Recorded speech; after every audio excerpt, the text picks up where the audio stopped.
the last episode, you guys fought not Miso, but Saki, Miso's twin sister, who suddenly became evil, along with what you call dark elf named, I forgot his name, something dark elf. Dark elf who apparently is responsible for controlling her mind, and two giant devil dogs, or lava dogs, and found out that the portal was basically a gateway to the Chain Oblivion's world, which is an evil god. You guys decided to do some last minute planning, doing some few side quests before probably either going to back to the Nine Hells to destroy Darella's last dragon orb and hopefully get something from it, and finally destroying the book before finding the Chain Oblivion and ending him once and for all. With that being said, you guys entered the city of Druvenlode. Even though this is a dwarf city, it is a city embedded in the side of a mountain. So basically mountain cliffs, and the buildings are made of rocks. Basically 70% of its population is human and only 14% are dwarves. Some of the biggest mines are located in the said mountains. With that being said, the quest involves talking to one of the what you call owners of the said mines, who are looking for adventurers to help what you call dealing with problems inside the mines. So with that being said, I'm guessing unless you guys are gonna do something else, you guys would head there to talk to the said owner. So what do you guys do? We would go talk to the owner. Okay, so you enter this what you call stone hovel home, just a typical normal standard home, and inside basically it's like an office.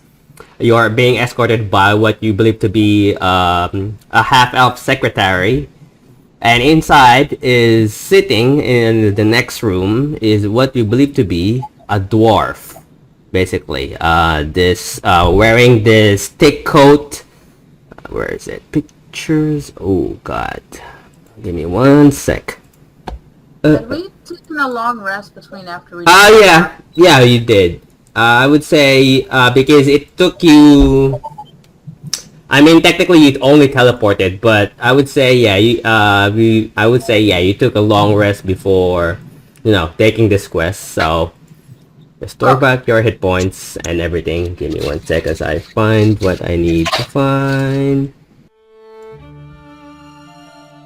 So this dwarf with this grayish white beard, wearing this thick, what you call dark brown leather, what you call cloth or coat, has a walking stick on his side, sitting on a wooden chair, a dark oak table.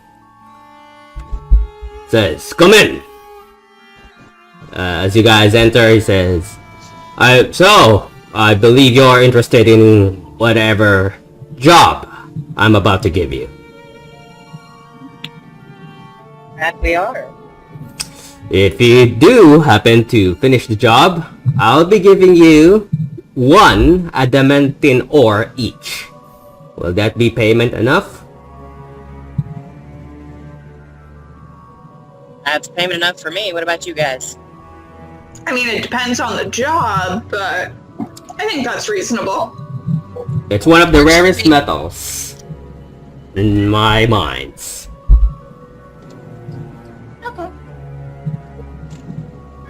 Well, so the job involves going inside my mines, and about, I would say, 3 months ago, some of my miners and workers have been gone missing. They never came back. For some godly reason, the deeper they get to the mines. For now, the mines are completely closed off until the problem has been resolved. Which is why your job there is to investigate said mines, find out what's causing the problem, and then eliminating it.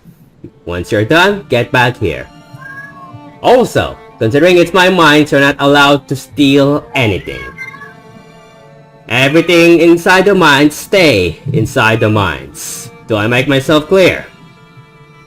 Perfectly. What about bodies? Crystal. Anything inside the mines stay inside the mines. Diamonds, gems, tools, they stay there. Okay. Okay, fine. He looks at you and says, my secretary will escort you to the entrance of the said mines. Good luck. He just sits there, you guys are escorted out. And to the uppermost part of the city, to the topmost part of the mountain, where there's less buildings, and you see this giant, gaping, massive cave, basically, about 40 feet high from the ground and about more or less 60 feet wide opening. There is a bit of light as you enter. You see that there's appear to be coming out of the opening of the cave are what appears to be train tracks for carts or for mine carts. I'm gonna show you guys what you guys see right now. Finally, I get to use this map after so long. I created this and it took me 3 days. Nice. Is it? I think you've seen this before, Carol.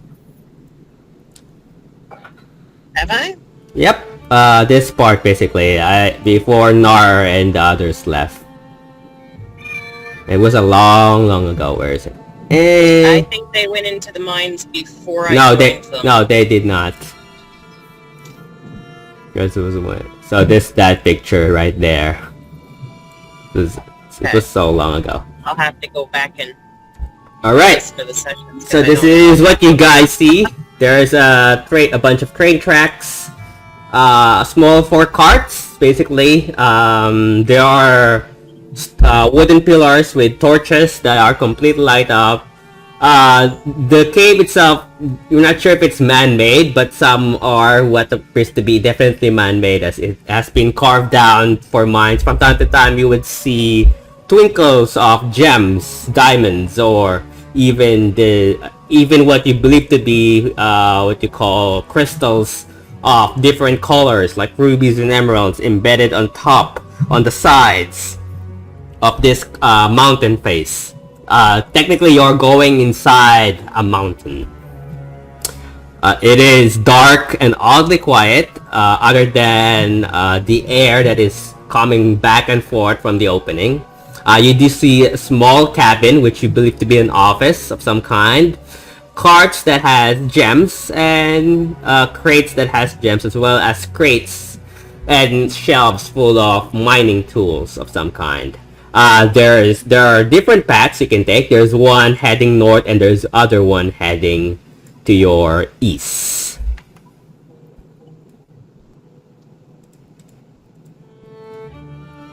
Right, so which way do we want to go first?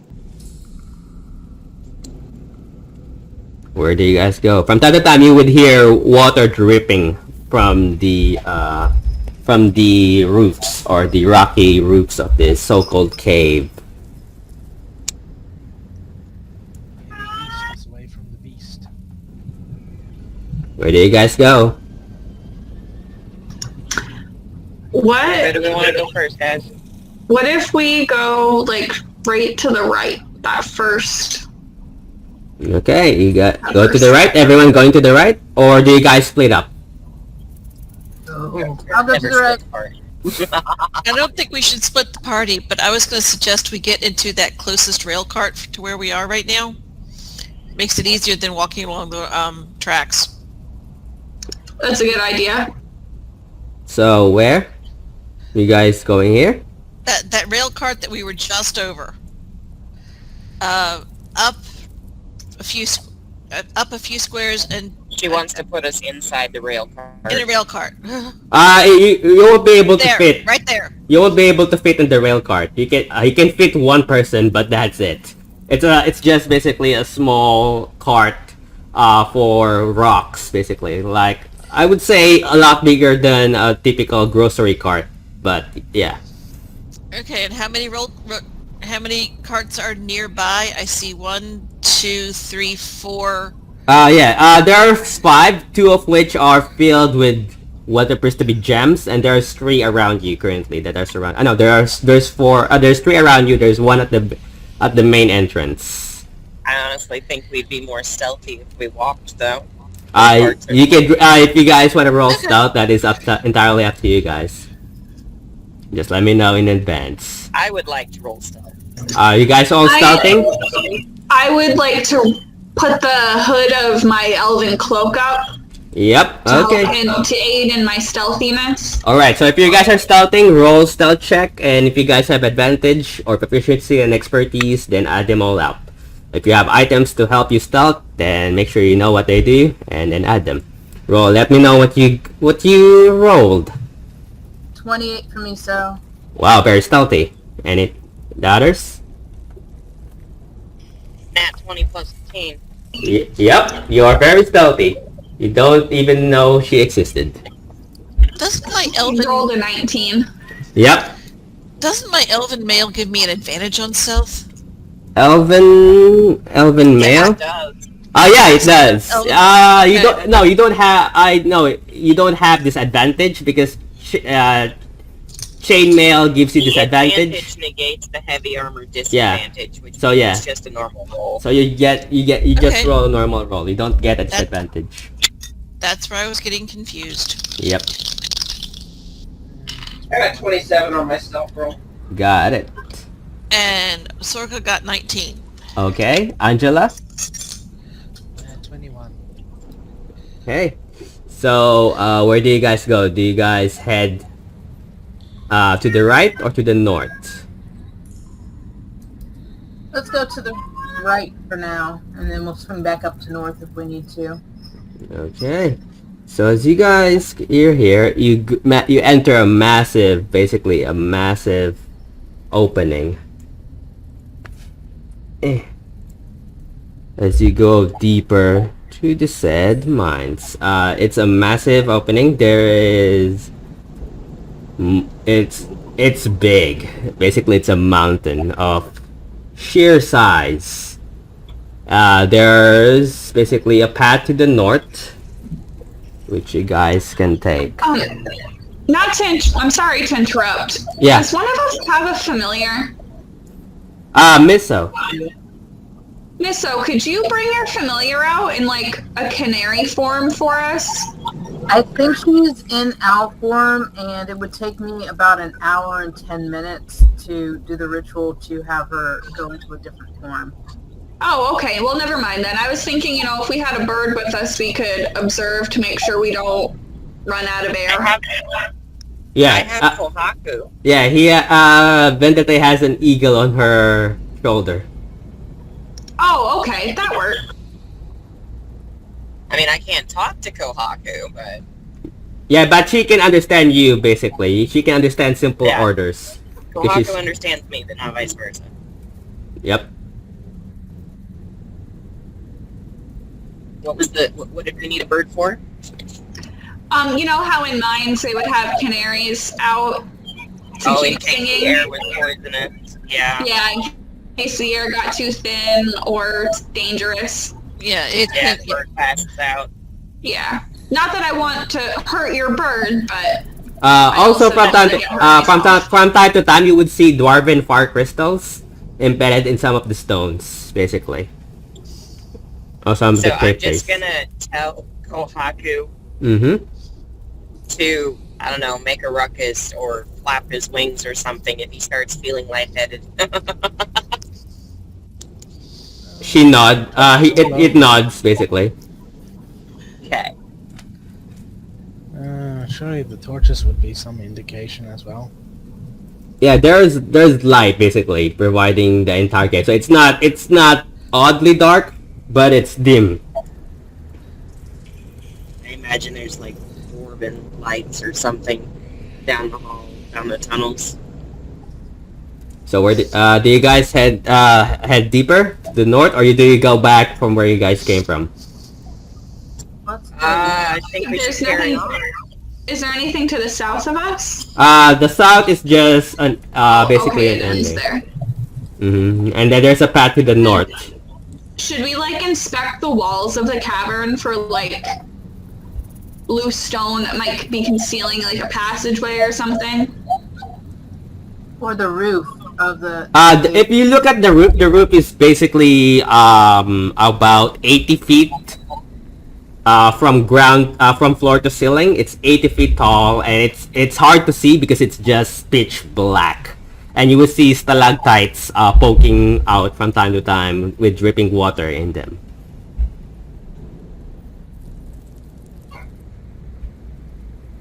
Where do you guys go? Should we continue on? I don't see a reason not to. Yeah, I think we should continue. let's continue. Because they said that the miners disappeared or... Oh, I would they're like going to use my hybrid transformation because Right then now? I have advantage on anything related to hearing or smelling, so I might notice when we're starting to come up on things before they notice us. How long does that last, the hybrid one? 1 hour. Okay, you have 1 hour. Got it. So, Mythical Vendente transforms into a werewolf right in front of you. Just make sure she doesn't get half her hit points, because when that happens, you know what I'll what try to comes remember next. to drink potions if I start getting low. I Oh. will shrink her. Not expand her, just shrink her. So, you guys enter this now part of the cave. The north path has been broken, as if an avalanche or a collapse happened. There is a path going to your west. Yeah, this is what you guys see. I'd like to inspect the avalanche.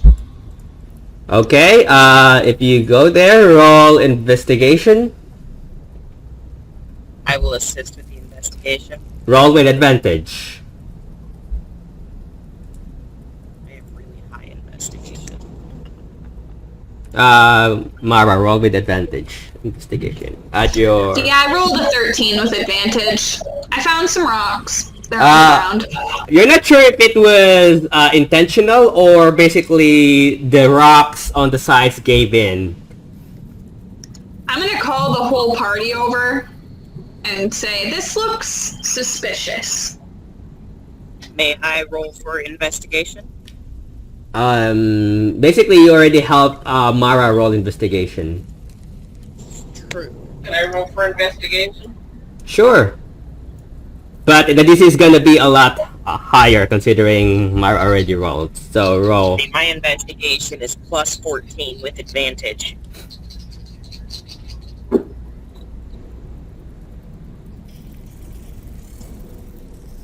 $29. Oh. So, as you look at, basically, what you call, as you investigated it, chances are, basically,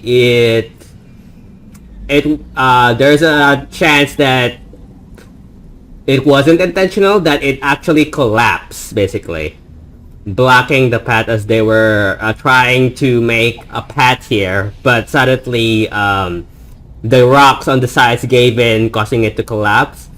You put your ear to hear what's on the other side, and from time to time you would hear ticking noises. So I tell them there's somebody on the other side.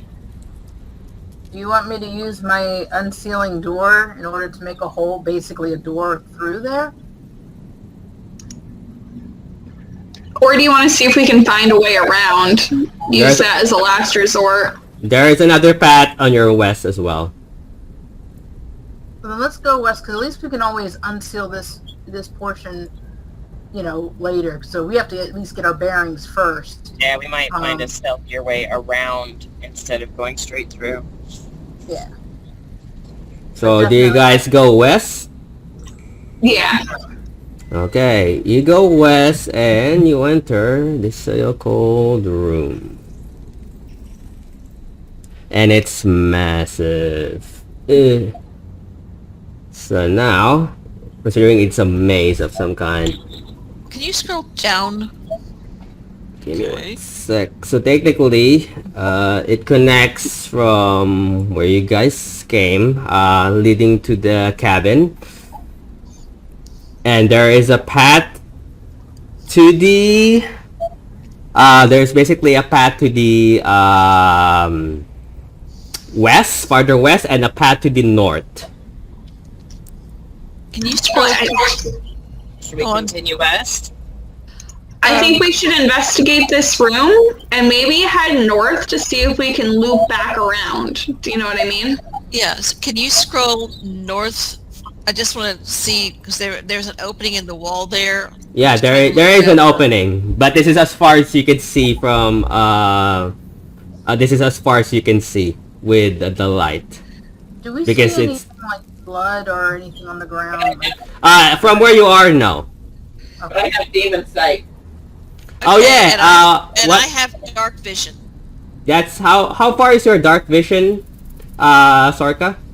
Let me double should be check. 120. Well, I have 60 feet dark vision. 5, 10, 15, I have 20, to look 25, someplace 30. different than I just was. There, what you call Darella, you do see something, what you call on the, there is something, what you call, you're not sure because when you have dark vision, everything, the color is just grays.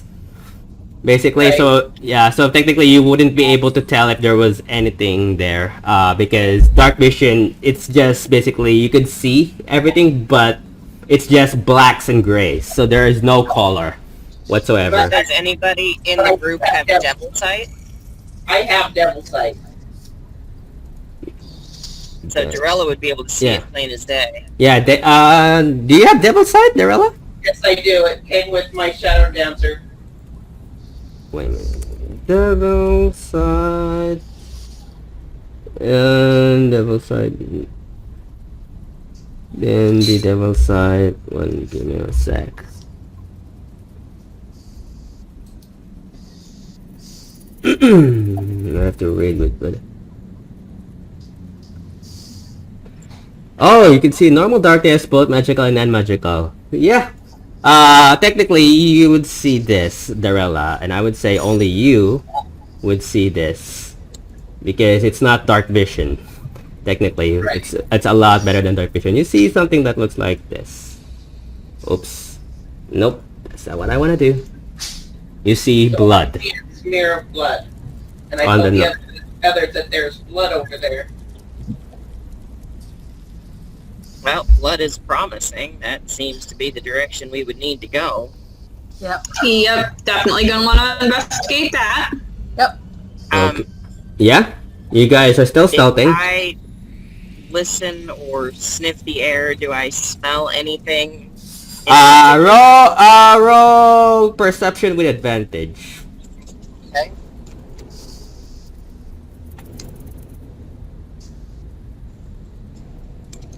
What's my modifier? Perception.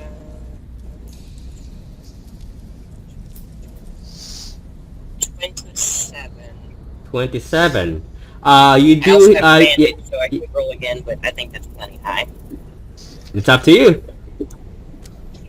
Let's try it. See if I get anything. Nothing I got one higher. So I have 28. Okay, so even better. So technically, you do definitely smell fresh blood. Probably weeks old. Rotten flesh. And from time to time, your ears would hear this sticking noise, like.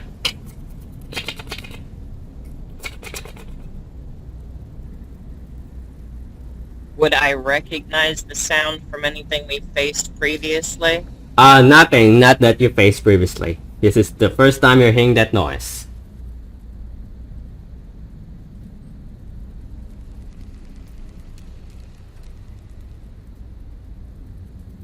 What do you guys do? Do you guys go west or do you guys continue north? I'd rather continue north because, well, I don't think she hasn't conferred. You can't talk to us in your wolf form, can you? Can you double check? Yeah, I can talk and use weapons as normal. Oh, Okay. So Vendetta is just a bit growly when she talks. Okay. I'd say we go north because I'd rather things not be behind us. I sound a little husky. Yeah. I was about to suggest we go north as well. Okay, so as soon as you go deeper to this side of the cave, I would say from time to time as you go deeper, a drop of some liquid would fall down your heads or your shoulders, basically, and it's definitely not water because it's thick, basically, and the smell of the room just changes to this foul, what you call bloody irony stench, as if because you're not sure if it's the blood or the sweat of you, basically, considering how hot it is here as you go deeper. But yeah, that's what you guys explore. And then yeah, Safe to say it's not fat guano. but yeah, it is constant from time to time. Also, the floor suddenly become a bit sticky, Lovely. and then It's you would delightful. Liking this. So since Darella can see so well, I'll ask her what we're walking in. Darella, as you look up, you see from the because you can, even with the darkness, with the dark vision, devil sight, you can see hanging from the the tall 80 feet cave roof of this so-called giant massive cave is what appears to be a human person. Male, probably in his, you're not even sure, probably in his 20s or 30s, hanging. And oddly enough, you see that his body is wrapped in some sort of this thick, gooey cocoon.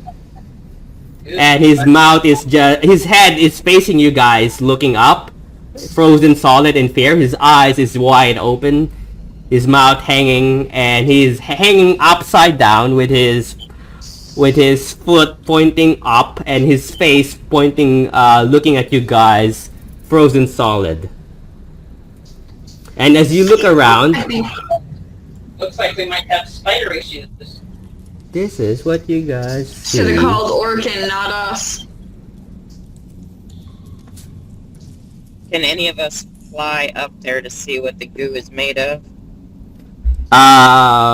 Darella, it is definitely webs. Yes. Looks And you see from time to Good time, there are bodies that are completely wrapped in these cocoons. Some missing parts of their limbs, their arms, their heads.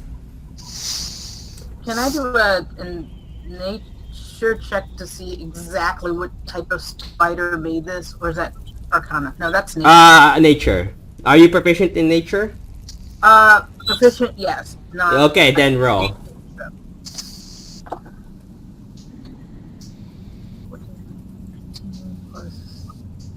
That's 27.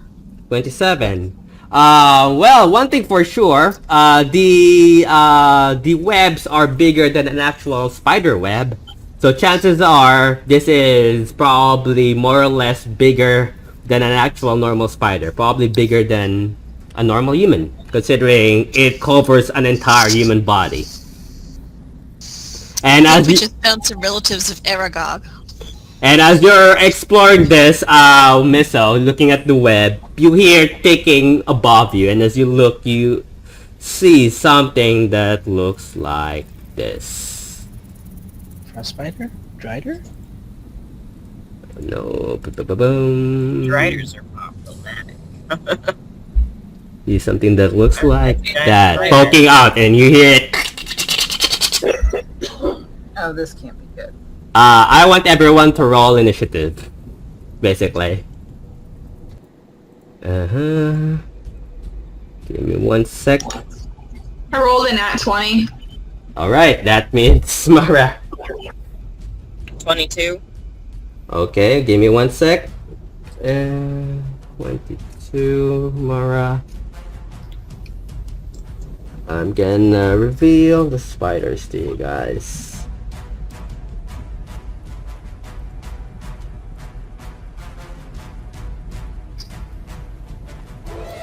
$15. 15 for Sorka. I got 20. Dirty 20. Darella is 20. Miso and Angela? Miso's 10. Oh, Angela. 15. Sorka, did you Now, also get the size 15? of- Yes. Who has the highest dexterity between the two of you? What's your modifier? I got 13. No, modifier, not the actual dexterity. Modifier. Dexterity I modifier. I have a +3, but he said Angela just said she got 13, not 15. Yeah, I rolled 13. Oh, 13. I thought you rolled 15. Okay, so Sorka goes first. Okay, got it. Sorry, I heard this. Give me 1 sec to roll. And this is what you now see. Now the room is fairly large and stable, correct? Yeah. Because like it's a mining cave, right? Like it's secure. Mm-hmm. Like we don't have to worry about it. I mean, collapse can still happen. Stabilize things. Collapse can still happen because you see what happened to the other path that collapsed. So depends. Right, but like the ceiling is 80 feet up, right? Yep. Okay. 19. Give me 1 sec. 10. This is 5. Miss it. So, 6. Now, Yeah? while you're doing this, Mike, I just want to... Who's okay with getting very cold? I'm just I mean, I have a lot of hit points, so I'm cool with taking a little damage if I gotta. Yeah, I'm just thinking ahead. Yeah, plan your moves. Yeah. They also, from when you look at them, you also see that their fangs have green liquid, what you call dripping from their, what you call their fangs. So that's another thing to pinpoint. 7 is 13, which is... So they're probably immune to poison. Enemy 8 is Yeah, that would make 12. sense.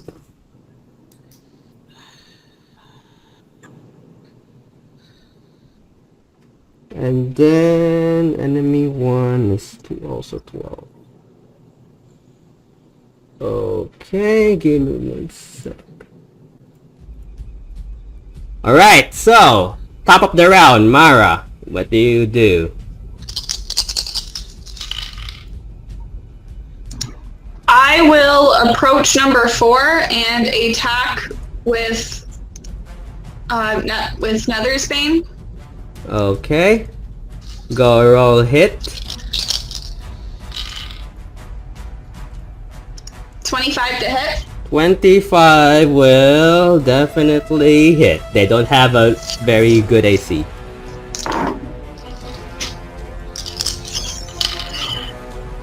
$14 piercing Give me 1 sec on number 4.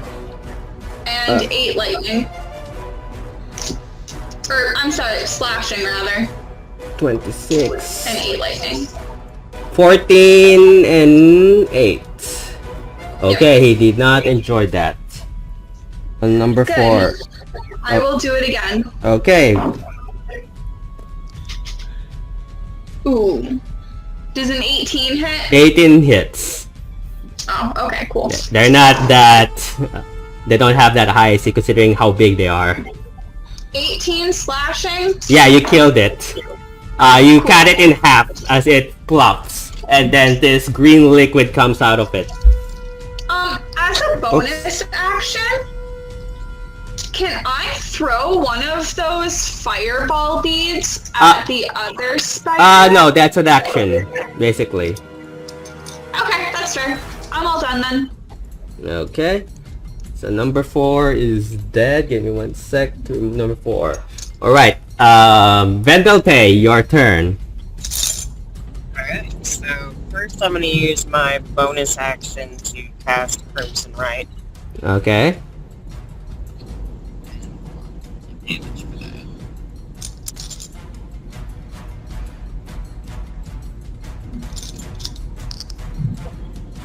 And I take 4 damage.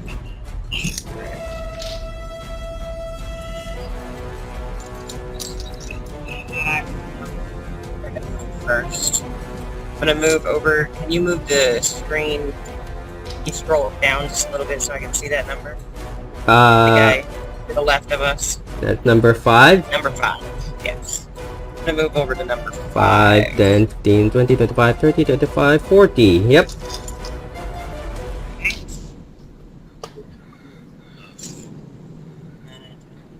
The 14 hit. 14 just hits.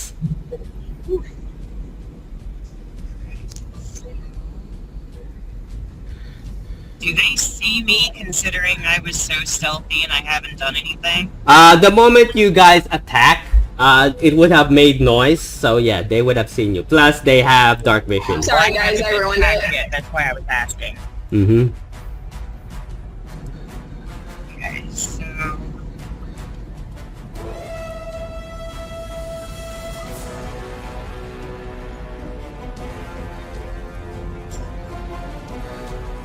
piercing. 10 piercing. Yeah, got it. Wait, give me 1 sec. On number 5. Okay, 10 piercing. 12 fire. And 6 lightning. Yeah, you killed it. Number 5 is dead. Air high five. Just roll before attack. Okay, Darella. You still have one more action basically, and that's 40 feet. So you still have, I believe, 15 feet of I already movement. went how many feet? 40. Okay, so I can move another 15? 25. Oh, I 25. have 65 feet. Oh yeah, so yeah, 25. So, will 25 get me to that next guy? 5, 10, 15, 20, 25, 25, nope. Alright. So, with my second attack, I'm gonna use my crossbow. Okay, roll to hit. Basically, are you holding what weapons are you holding? A dagger and my hand crossbow. Okay, so keep that in mind. So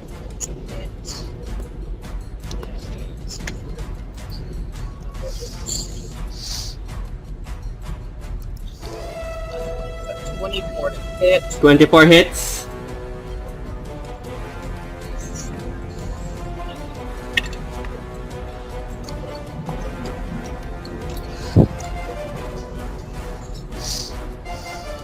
That is 11 piercing damage. 11 piercing damage. Anything else? That is all I can do. 15. So that's number 6.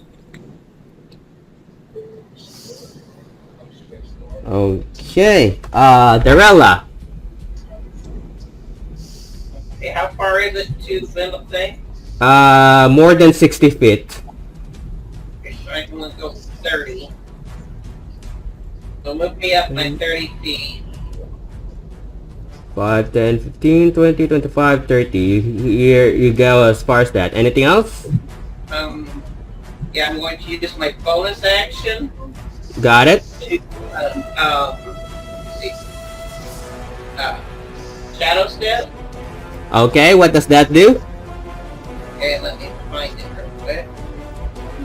D&D Shadow Step.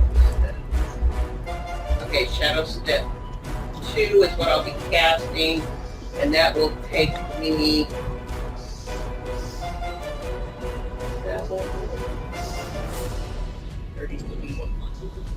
Weird, you have a monk ability.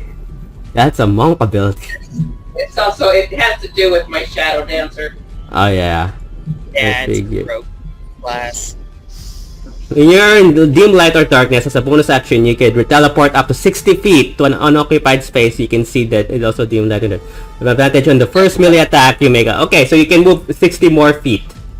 Okay, is that shadow step 2?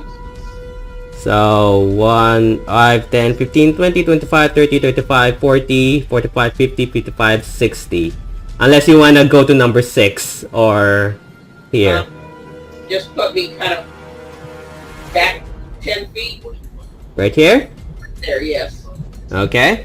Because I need to be far enough away because I'm going to cast, crap, no, I lost my train of thought. Firebolt. Okay, roll to hit. Was 25 to hit. 25 hits. On which one? Number 6 or number 7? Number 7. Okay, roll damage.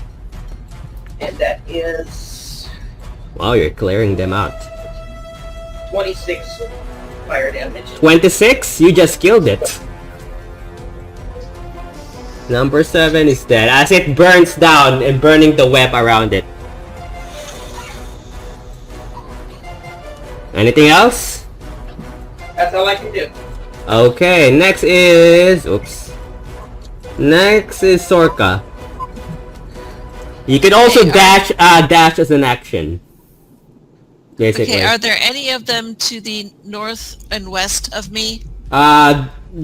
Basically, if you look at your west, there's a giant massive hole, but it is too high for you to see, basically. Okay, I'm just trying to see if any of them are any closer than numbers 6 and 7. So far from where you are, no. Okay. Yeah. Can you move me up 30 feet 30 to feet. the east? Okay. 5, 10, 15, 20, 25, 30. Okay, and now what is my... I'm sorry, I can only see part of this at a time. Okay. What is my ranged number 6? 5, 10, 15, 20. Oh, let's see. 5, 10, 15, 20, 25, 30, 35, 40, 45, 50, 50. Yeah, your crossbow would hit it. It's 60 feet, more or less. But you have to move slightly up. I'm guessing right here. That you have close sight with number 6 with your crossbow if you're trying to hit it with the crossbow. I'm just trying to hit it in general. Yep. Alright. Made that too big so I can't see what I'm looking at. 6. Number 7 is dead. Okay, so number 6 is the only one that's left. From what you can see, yes. With your dark vision.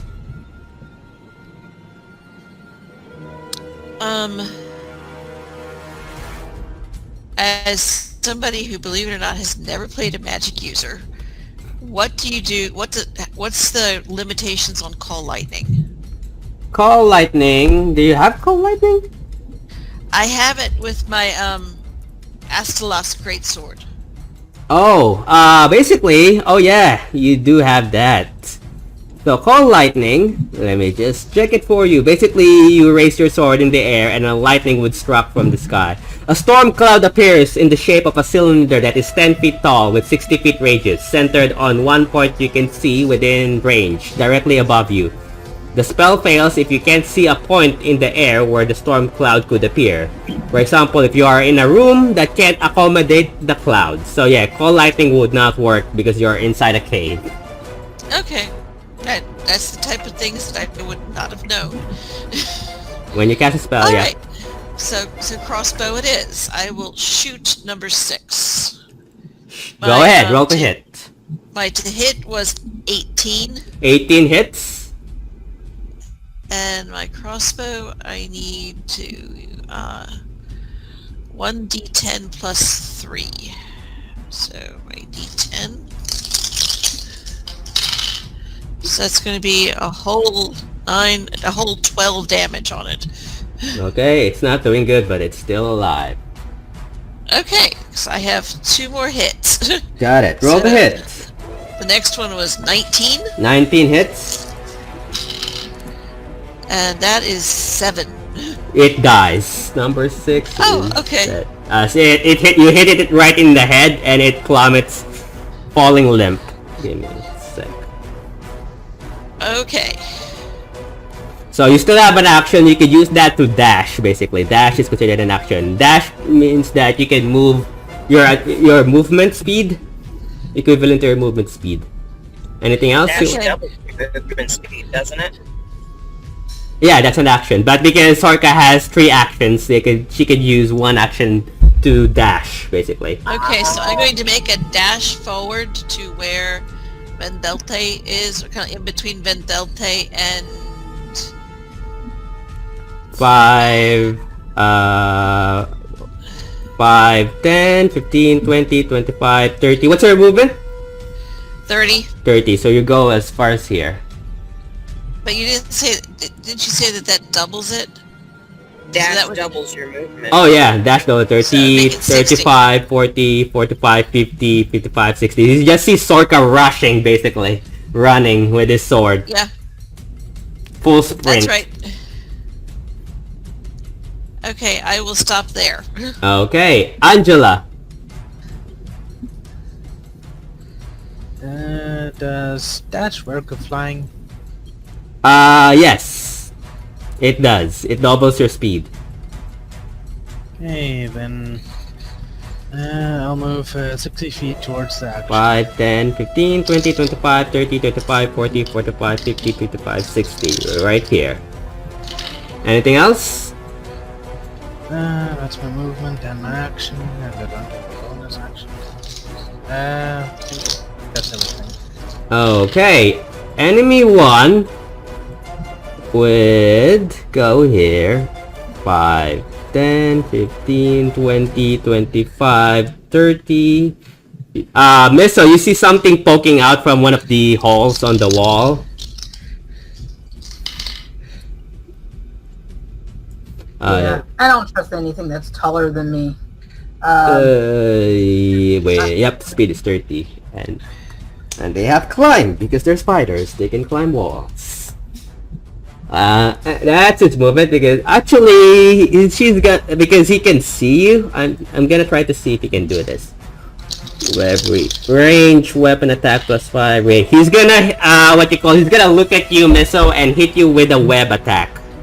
Let's see, +5 to hit. 4, nope, what's your AC? 18. 18. You see it spit what you call a web projectile at you. You manage to dash just in time with your cat skills and duck as it hits the wall that splatters there. Alright, let's see if he regains his web. Nope, he does not regain his web. So Giant Spider 1 does not have a web. Okay, that Sim Enemy 8 would now approach the party. 5, 10, 15, 20. He's gonna attack you, Sorka. Okay. With his fangs. +5 to hit. 30. Does an 18 hit?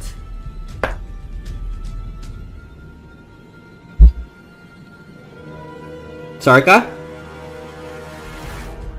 Hello? Did I lose people or did I? Yes, no, I was on mute and 18 does not hit. Okay, so the other one also does not. Yeah, so it does not hit either way because they only have 1 action.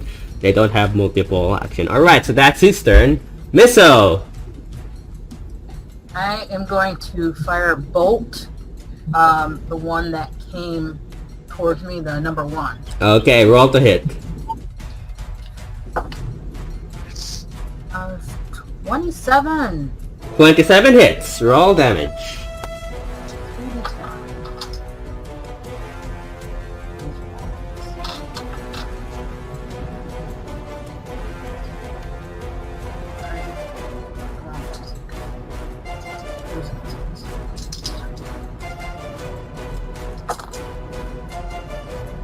Uh, 9. 9 damage. Anything else? I am just going to step closer to, I guess, up north, like the northern, a few feet up north. Right here? Up to the right. I wanted to, I guess, then use that to then, because I don't have another action on that, to, I guess, investigate, making sure like if they're all dead. Like Yeah, they're all dead. They're not moving. They're a cocoon basically. Okay. To the point that you only see their face of agony Okay. poking out from the cocoons. So they're all dead. You don't see anyone moving. Some of which are even losing half of their body. Okay. And they're chewed up. So to give you guys a closer look, that's what they look like. Oh. Oh. So pieces. they're very much dead. Okay. That's all I'm gonna be doing right now. Okay, the enemy 2 would also move up 5, 10, 15, 20, 25, and it's gonna shoot you with a web missile. Oh, it rolled a 9. Yeah, so you managed to dodge it as it shoots you with a web. He's gonna roll to see if he recharges it. Let me just check. Number 2. Nope, he does not get its web back. Alright, that's its turn. And the enemy 3 will also move 5, 10, 15, 20, 25. Will attack you, Mara, from behind. 15. Does a 20 hit? Yeah, my AC is 20. Okay. You take... by 1d8 plus 3. You take 10 piercing damage. And you must make a con save. DC con save 11. 27. Yep, you managed to resist the poison as it bites you. Okay, Alright. I have retaliation, so as a reaction, I'm gonna make one attack with Yep. Nether Stain. Go ahead. So 19 to hit. 19 hits. Number And I've 2. got 16 slashing and 12 lightning. Yeah, you cut its head off and it falls down. That thing bit me, I didn't like it. Number 3 is dead. Alright, Mara, it's your turn. Okay, I am going to, and I'm very excited but also scared, I'm gonna throw one of those fire bead crystals up where 1 and 2 are. Okay, give me 1 sec. Necklace of fireballs. Oh god. I just want to point out Miso is also in the area. Yeah, so I'm aiming for the area between 1 and 2. It has I can throw it 150 feet, but it only has a 20-foot spherical range, so it shouldn't hit me so. Actually, yeah. 5, 10, 15, 20. Yeah, it just barely hit. It just almost hits her, but yeah. Luckily. I'll feel the heat. I'll feel the warmth. Yeah, you'll feel the heat basically. All right, so roll to basically roll to hit on roll to hit. Okay, so that So it has to make a dexterity save of 15. 15. 10 and 3. I think they both fail. Okay, then they take Wait, give me 1 33 sec. damage. 10, 13, and the other one. Yep, they both fail. 13 damage. 33 fire damage. 33. They all died and become fried spiders. I think. Barbecue. All right. So number 1 and critters. so remove. Spider I chips. still have a motion, so I'd like to move up 40 feet. 40 feet, 5, 10, 15, No, I mean like towards the other spiders, towards the rest of the group. 5, 10, 15, 20. Basically, it says you have to roll I have how many 40 fireballs feet. you have, right, Mara? I have 40 feet movement. No, it says on the fireball necklace you have to roll how many fireballs you have, right? Let me just... Actually, let me check. So, I have 9 charges, and I cast it at 3rd level. So I used one charge. The level of fireball by 1 for each breed. Why do you increase the level of a fireball by 1 for each breed? Wait, you can hurl multiple beads or even a full necklace as one action. When you do so, increases the level of the fireball by 1. So third level. So I want you to roll a 1d6 plus 3. Basically.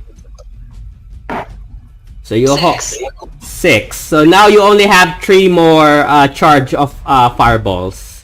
So you throw 3 beads. Every time you throw a bead, it increases the level. So when you throw it on third level, you throw 3 beads of fireballs. So you now have.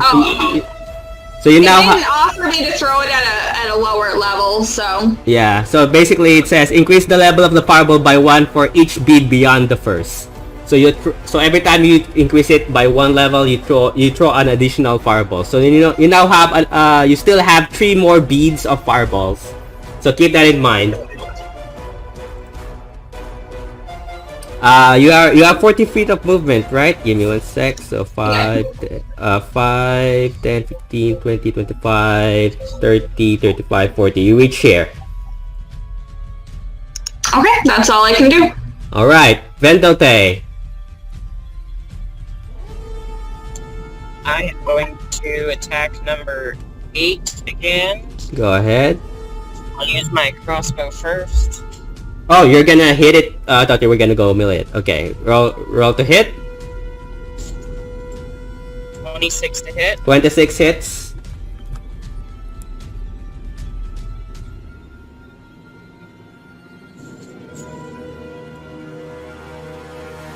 That is 10 piercing. Okay. Anything else?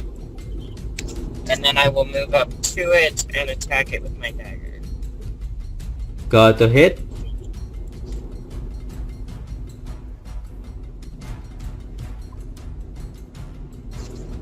14 to hit. 14 just hits.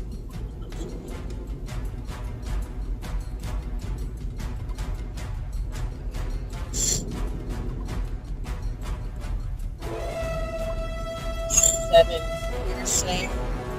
Got it.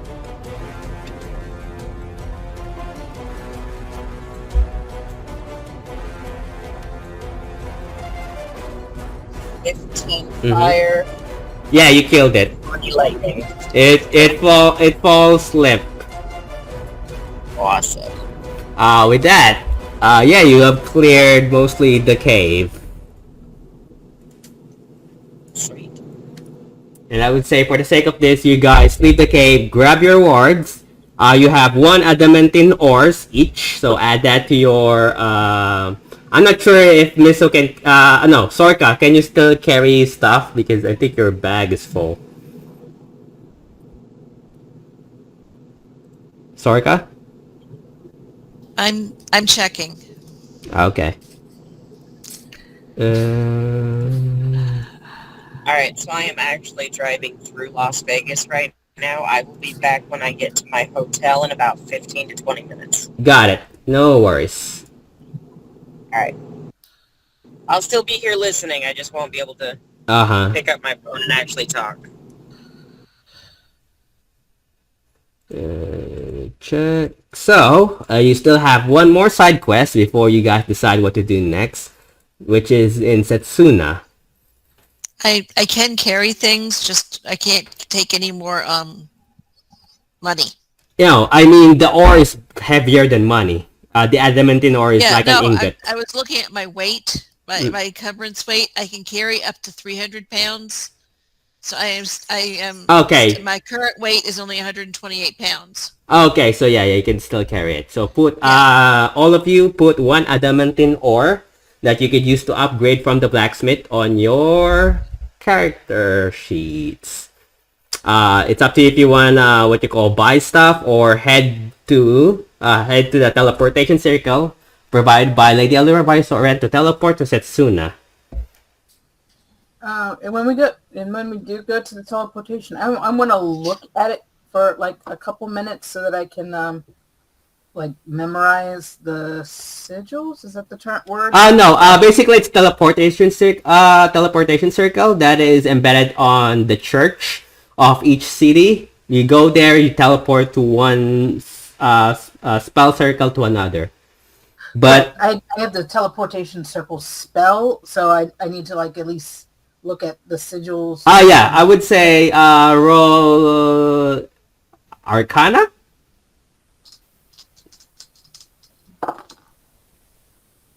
So 12 plus 13, that's 25. Yeah, you just managed to copy it before you teleport. So you managed to copy teleportation circle on your spellbook.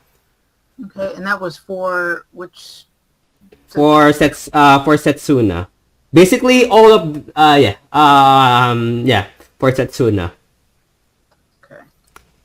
No, for Dragosha, sorry. For Dragosha. And then you go, I would say you travel, you take a long rest and travel for like a day or two to Setsuna, basically. And you see, surprisingly, the what you call the poster where the one asking for help looks like it was written by a little girl. Oddly enough. And it just says, "Help, village in danger. Be very careful and trust no one but me." You see something that looks like this. Basically, it's compared to the cities that you have been, it's more rural. The houses are embedded in on top of the tree, on top of tall trees, like basically tree houses with this elven architecture, basically. Give me 1 sec.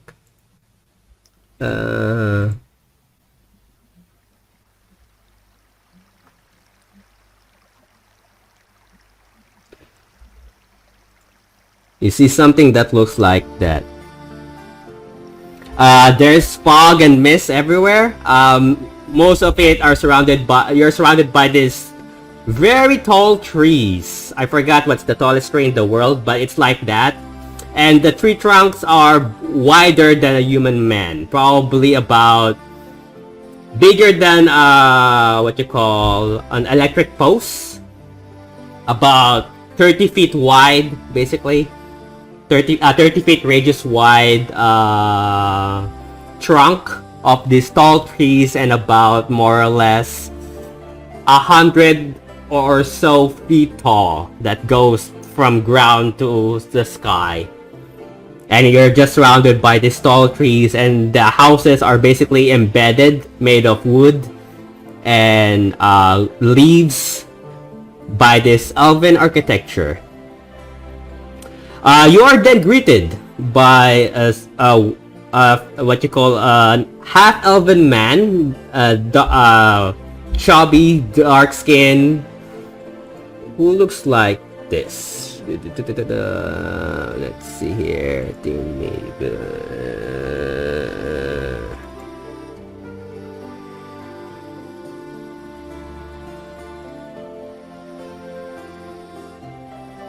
He greets you with open arms and says, "Hello there, adventurers! Welcome to Setsuna. It's been a while since we got guests here.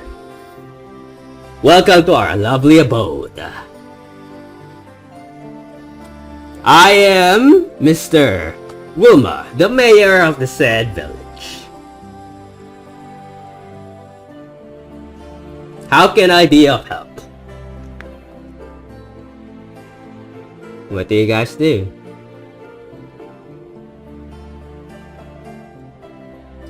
We go to him and say, "Hey, we saw this poster saying that the town's in danger, and to please help. We'd like to help, but we need more information from either the person who posted it or anything that you can provide as well."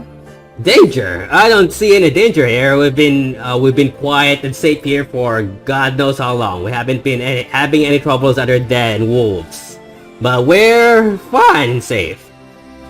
Then do you know who posted the poster? Oh, it's probably just one of the little girls in the village playing pranks. What you call roll perception as you're talking.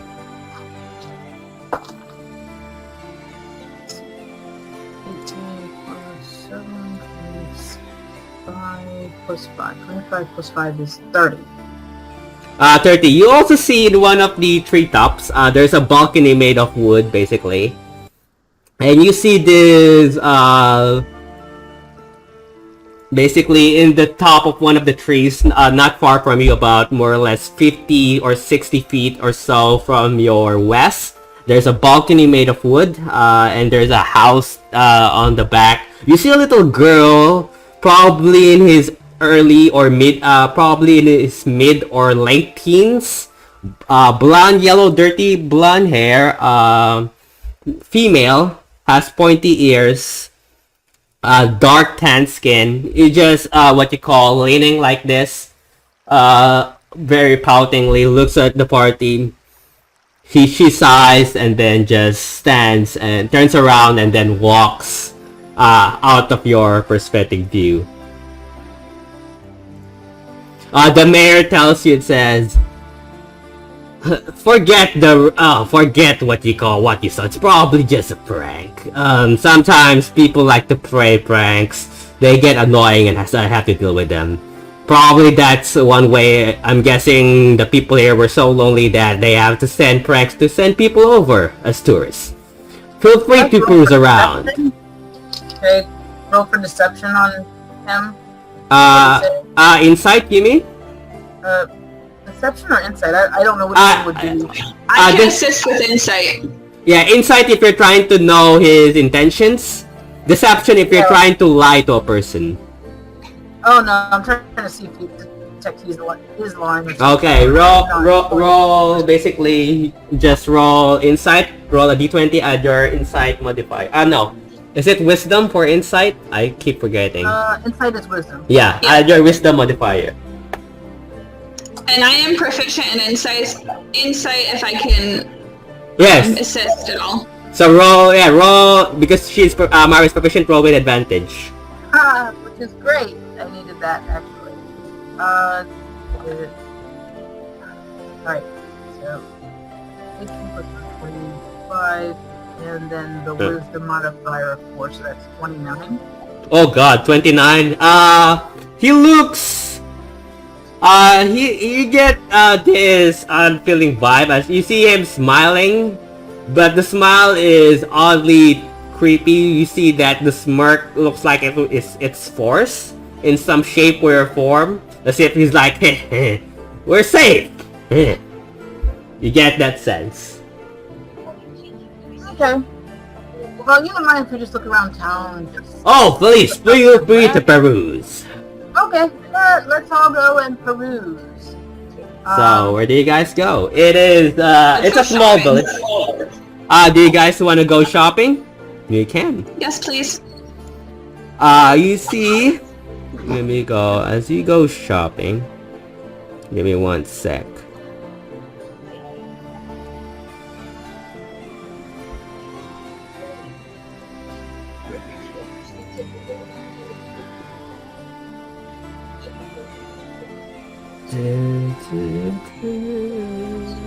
So basically, an elven woman approaches you. You see this what you call wooden cabin attached to with green painted what you call pillars attached to the sides, and you see now the shop. Give me one sec.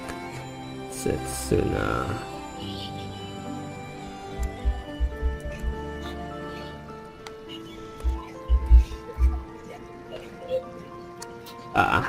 And there's a sign that says with flowers and vines decorated on it that says the Bramble Staff.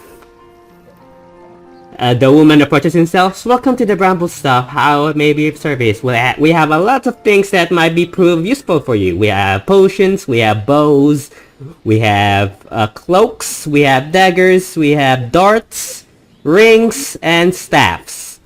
As well as we have nourishments. So there is what you believe to be regular. Like food? Basically magical. You see these seeds, magical seeds that you have no idea they're consumable, but you have no idea they're definitely magical because they're glowing. Awesome. So there's technically, let's see here, there's a lot of stuff. You see a pair of goggles, you see a blanket that is emanating with warm energy. You see an armor that has wind carved into it. You see a ring that has an arrow embedded in it. You also see a ring that has a that looks like a coiled snake.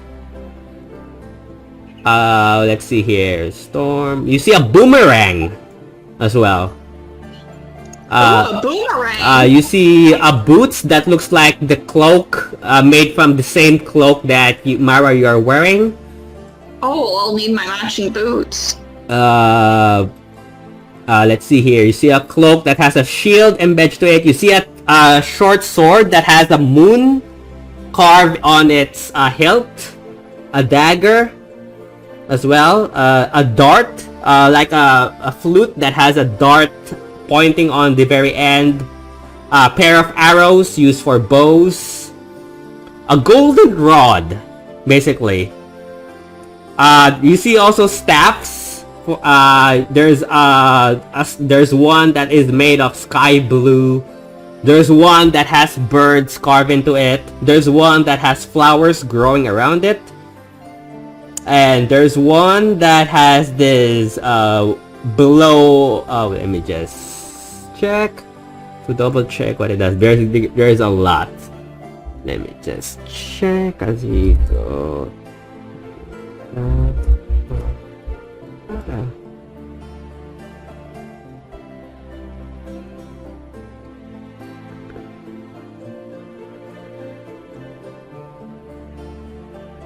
To make head of stuff become persons.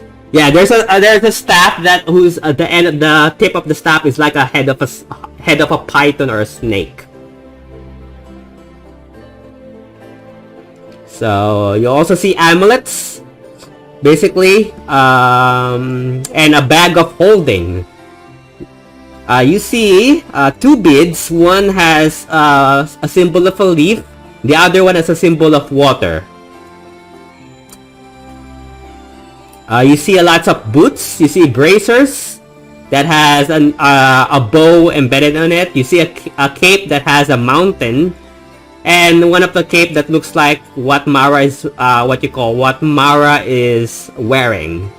You also see a boot that has this dark leather and metal trim at the very footing of the shoe. And a water bottle, basically. You see a pair of goggles that is glowing. Its lenses are glowing with this bluish purple light. And another, you've seen this, a stone that has a symbol of the goddess of knowledge herself, Ayun. That is, you've seen this in Rexentrum. And this is a different. I'd like another one of those. This is a different kind. And you see I'm interested in that. This one will provide you sustenance. This is 4,000 gold pieces. And it requires Does it need to attunement. be attuned? Yep, it does. Oh shoot. What about the magic seeds? Oh, this one will provide you nourishment and the other one will provide you refreshment. That's 1 silver piece. And there's a lot. You see a bag of beans, basically a whole sack of these beads. One has this greenish tint and the other one has this bluish tint. Eat this and it will nourish you for an entire day. And eat this and you will be nourished and refreshed for the entire day. So basically they serve as a ration for 1 day. You don't need to eat for 1 day when you eat a bead. And they're 1 silver piece each. Okay, I'll take 5 of each. Okay, so that's 5 days of rations and 5 days of water. So it's a consumable. It's called Beads of Nourishment. I'm gonna add that to D&D Beyond very soon. Okay. Anything else you guys want to buy? Can you tell me? Sorry? What did? I'll buy 5 of each of the beads. Okay, so yeah, you grab a small. They give you a small pouch, a leather pouch that has 10 of these beads. Mara, what is it? Can you tell me about the boots that match my cloak? Do those need to be attuned as well? Yeah, it does, I think. Let me check. I think this is on D&D Beyond.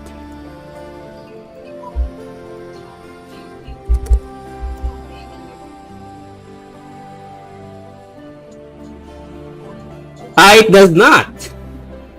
I think, do you have Boots of Elvenkind already attuned to you? No, I have a cloak of Elvenkind. Okay, yeah, this is a Boots of Elvenkind, basically. It makes you stealthy. Even more stealthy. You have advantage on stealth checks. And your step makes, yep. And basically your step, your footprints makes no sound no matter what type of floor you're walking in. So it's the same thing as what the Cloak of Elvenkind does. But this time, I think you do not get this advantage unlike the Cloak. So yeah, D&D... It says you have advantage on dexterity checks that rely on moving silently. Yeah, so this one, yeah, this is also the same one. So Boots of Elvenkind, you gain also advantage on stealth. So it's pretty much the same thing as what your cloak does. Alright, I guess I don't need those then. You also see a dust, a bag of sand, basically, that has this yellow sparkle. And a cap that has water droplets embedded in it. You see a cloak that has a shield, a dagger that is glowing with magical yellow light, a boomerang, a sword that has a moon, a flute that has... That's right, the boomerang! Tell us about the boomerang. Oh, basically this one can, if you push this and you see him push a lever or a switch on the boomerang and blades come out of it, you can use this to attack people and it will go back to you. Does it need to be attuned? No, it does not. That's pretty cool. I think I'd like that. So I'm gonna add that to your list. It's a boomerang +1. So when you attack it, basically, let me just check. So you have a +1 and damage to attack rolls with this boomerang. I can't spell boomerang for some reason. Boomerang. It's just regular boomerang +1. Yeah, it is a D&D. I'm not sure if it's in D&D Beyond. Give me a sec. It is. And it's a +1, basically. Yep, it is an equipment +1. And its damage is 1d4 bludgeoning damage. Its range is 60 to 120 feet. It goes back to you when you throw it. So you have a 1d4 +1 to bludgeoning damage, and you have a +1 to hit with it. Are you proficient with ranged weapons? No. Are you proficient with simple ranged weapons, Mara? I am, but I think I like my sword so much. I think I'll stick with my sword. But I think that boomerang would be cool for someone else who likes to fight at a distance. Yeah, so technically you can use it if you're proficient with simple ranged weapons, like a javelin. What else are you guys buying? There's a lot of stuffs, cloaks, rings, amulets, like charms. That's a magic dust. Oh, this one will cover your tracks for you. And you see him, the young woman say, I don't know why I sounded like a male. She says, well, this one will cover your tracks for you. So what she does is, she goes outside, dirties her boots in mud, and suddenly goes back, creating this mad footprints. She grabs this dust, sprinkles it to the footprints, and the footprints disappears. Oh no, is it what it does? Let me check. Give me one moment to double check what it did. I think that's what it is. Oh yep, it is in Roll20.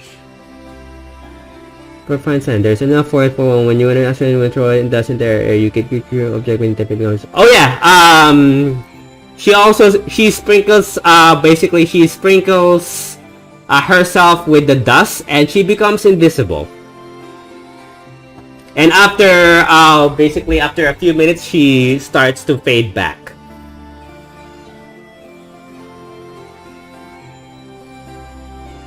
Yeah, well, I don't need that.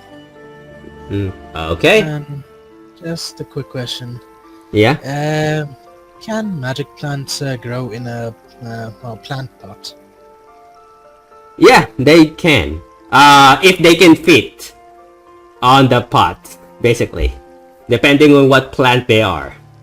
But they can. Well, what about plants that grow and then move around? If it's a lion, it's not gonna fit in the pot.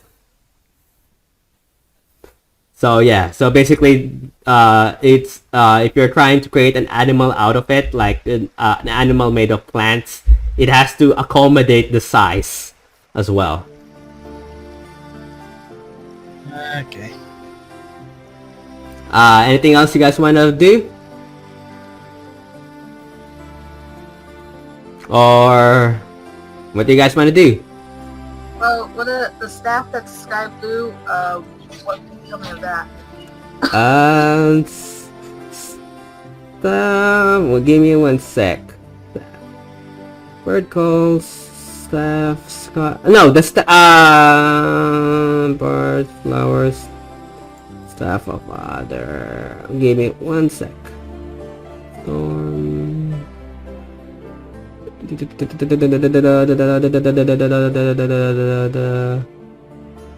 Where is it? Okay, yeah. Okay.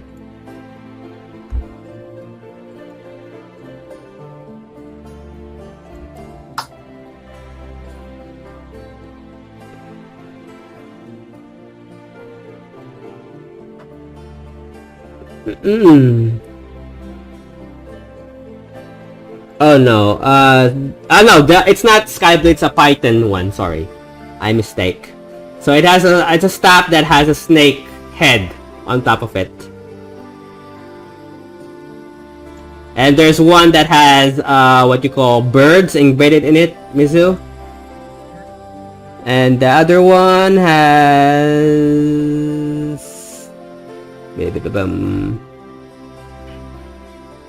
has flowers, basically, so those are the three staff that you see so far. Yep. So, I guess the one that's the snake, and... she says, when you throw this staff on the floor, it becomes a snake for 1 minute.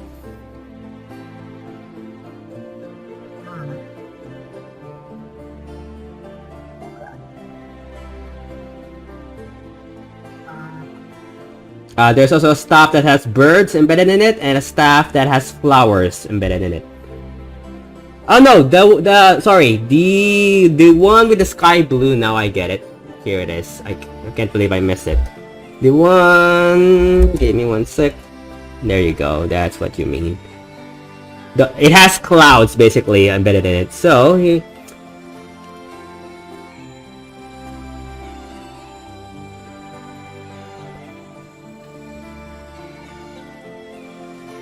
basically, you can attack flying creatures with this staff. So this staff has a sky blue staff that has a pair of wings on the tip of its staff, basically. And you can blind someone with it if that creature is flying. It's a quarter staff, and it requires attunement. Yeah, no, that's okay. I don't have any slots for that. Yeah, I think I'm good here.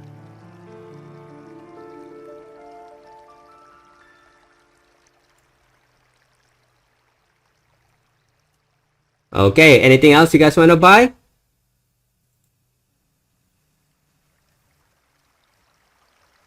What was the golden rod? Oh, the golden rod is basically a magical rod. So basically, what you call it's basically like just a typical golden stick, and that has a button. She raises it on her hand, and presses the button, and then lets go, and it just stays there. We lost someone. We lost Carol.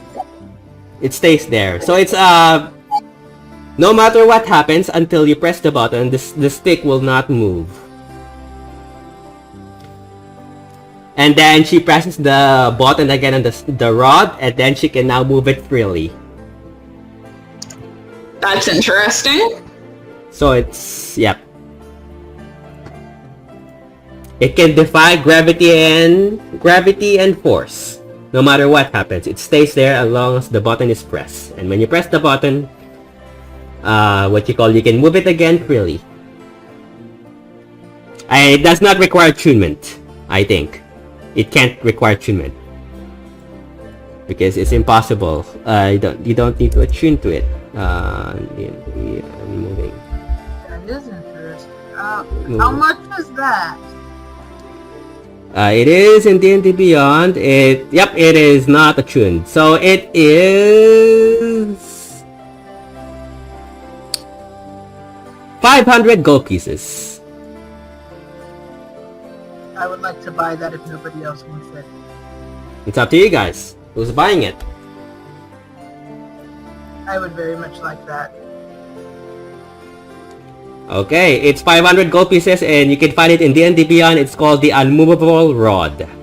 Oh no, the Immovable Rod. So this flat iron rod has a button on the end. You can use an action to press the button, which causes the rod to become magically fixed in place. Until you or another creature uses an action to push the button again, the rod doesn't move even if it's defying gravity. The rod can hold up to 8,000 pounds of weight. More weight causes the rod to deactivate and fall. A creature can use an action to make the DC 30 strength check, moving the fixed rod up to 10 feet on a success. So technically, when you're falling down, you can use the rod as an action, and then the rod will stay in place as if you're hanging from, a fixed location. So you can see that on D&D Beyond. What's the length of the rod? Like, could I use it in lieu of like a staff, like a walking stick kind of thing? No, it's basically like a short. It's basically like a rod. It's shorter than a staff. So it's like a stick, basically, like a ruler almost. Gotcha. Yeah, but it's made of gold and has a button on the end that you can press. It does not require attunement, but it requires an action to activate it.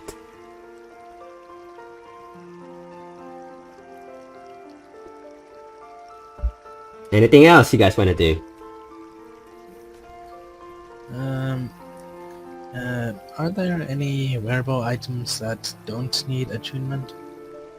Let me check. Give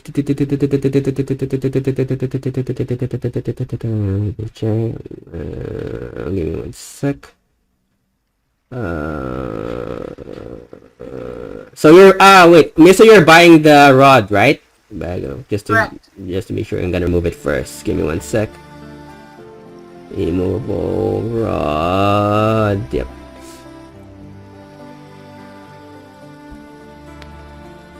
So the wearing, let me see. Oven.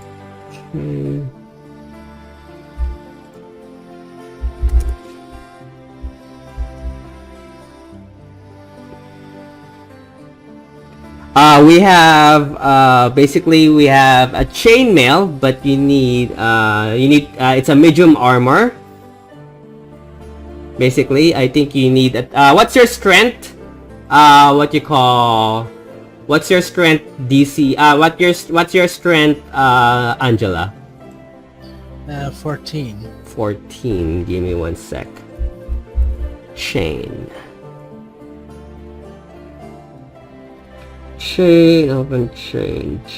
Yep, you could wear this technically. We have this. It does not require attunement.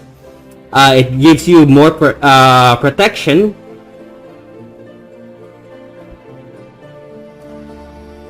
You see this chain, this this metal chain that has a green tint and a pair of leaves growing from it.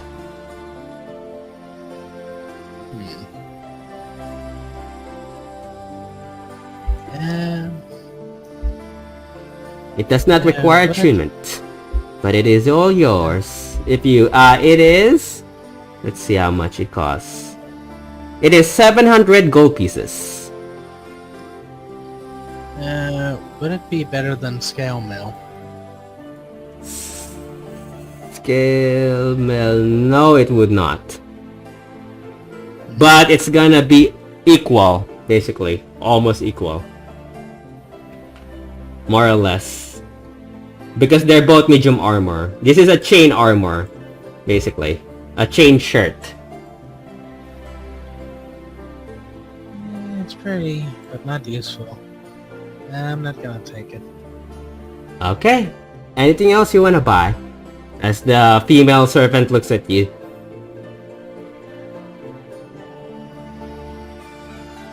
Anyone else wanna buy, or do you guys wanna continue with the quest? What do you guys wanna do? You're all muted.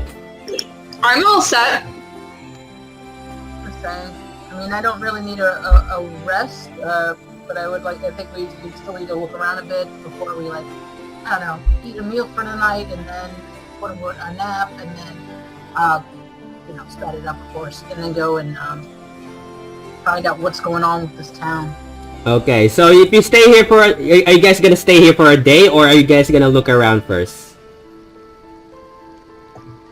I think we could look around first. Okay. Maybe we could find another library. There is no library here. The area is very, what you call, rural. So there's just cabins, houses. There's a church made of wood.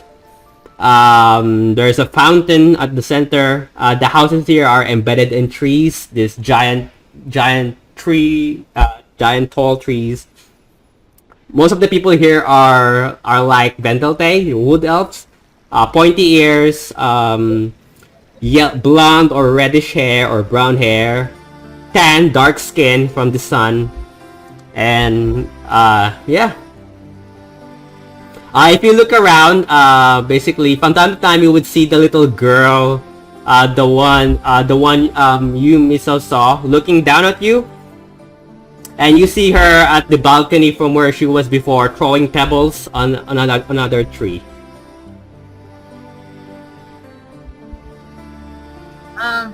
Hey Angela, you would probably be less noticeable. Can you find out from possibly that little girl if she knows anything about the poster? I mean, that way it's like you'd be able to fly up really quickly, and we wouldn't be able to. People won't be looking too much at a whole party. Sure, I'll go ask her. Okay, what do you ask her as you approach her, Angela? I found a poster asking for help, saying this village is in danger. Do you know anything about that? Maybe I do. Are you the only one to be trusted? She looks around, she looks left, she looks right. She slowly nods. Okay, I should probably go tell the rest of the party. I'll wait here. Okay, you see Angela comes back.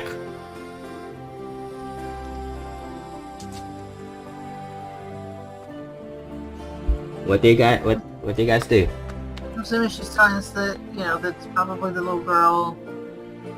It's up to you, Angela. Do you tell them? You head back to the party. Yes, I tell them what the little girl said. Okay. So, I guess we have to figure out how to make our way up to where she's at then. There are stairs. Basically, there are stairs that are, or ladders that is hanging from the from the trees for people to go up. So technically, they don't need to fly. There's also what appears to be zip lines from time to time where people can transport goods in crates. You see people passing zip lines attached to ropes and hooks. And yeah. So you guys go there and you see her. She gestures for you. She goes inside the house, basically. gestures for you to come in. It's a small hovel home, painted in white, and there's this red tiled roofs. She opens the door, nods, and gestures for you to guys come in, to go inside with her. Do you guys follow? Yes, I follow. Yes. Okay, I follow as well. it's a small cottage home, on the, what you call, it's 2 rooms. On your left, you see what appears to be a small kitchen. And on the right, on the first room, you see a small, what you call, living room with 2 chairs made of bamboo sticks and a bamboo table. There are stone frames or stone shelves embedded on the side of the trees, or basically. And there are pots, pottery. There is a picture frame of her and her parents, but you do not see her parents around in this house.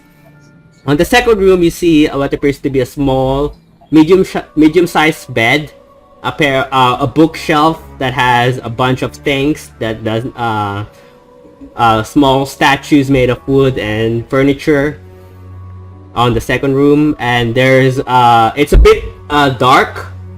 And then what you call, there's sunlight passing through to the because the roof itself has holes in them made of wood and tiles and sticks that the sunlight from the sky passing through.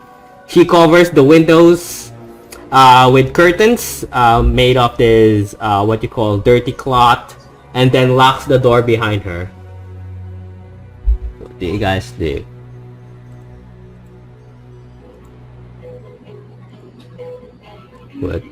What do you guys do? I asked her to tell us about the problem. As you ask that, Darella, she looks at you and says, "You shouldn't trust the mayor. The mayor cannot be trusted. That is no longer the mayor of this village. Not anymore." What is he? What you call, she thinks for a moment, contemplates, and says, "Well, let me show you." She raises her, what you call, her left hand, and you see from her flesh, half elven skin turns to this barky wood. Her finger starts to turn into this sharp wooden claws. And you see small leaves begin to grow around her arm. I'm gonna show you what she looks like. Technically.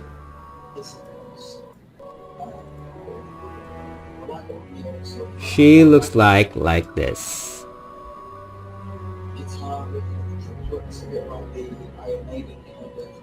So that's what she looks like. And she begins she begins to turn even more. Her hair turns into leaves. Her skin becomes woody, turns into this vines and woody bark. And if you have seen Poison Ivy, that's what she looks like.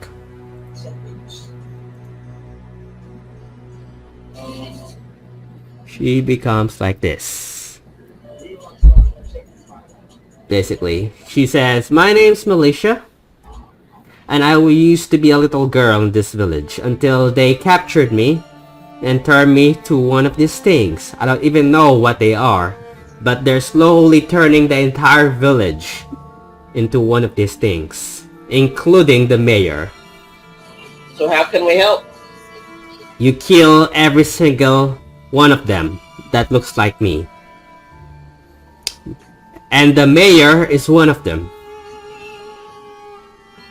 That's the reason why I wrote that letter, because the mayor's plans is to turn the entire village into one of these things. They turned my parents, and when my parents resisted, they killed them.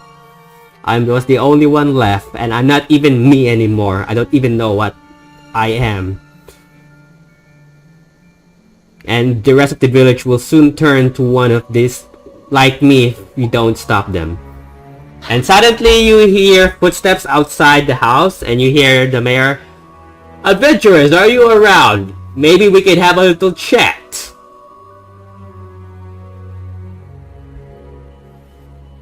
The militia looks around, says, "Oh, that's probably them. They're probably gonna try to feed you with things, turn you to like them." And you hear a different set of footprints. "Please, I want to invite you for some tea. And maybe we could discuss some things that you could prove useful in the village if you're looking for some jobs." Militia looks at you and says, "Never trust him, including his compatriots." You said something about they would feed us something? Yes. Did it happen after you ate something, drank something? They force it upon you if you do not follow what they told you to do.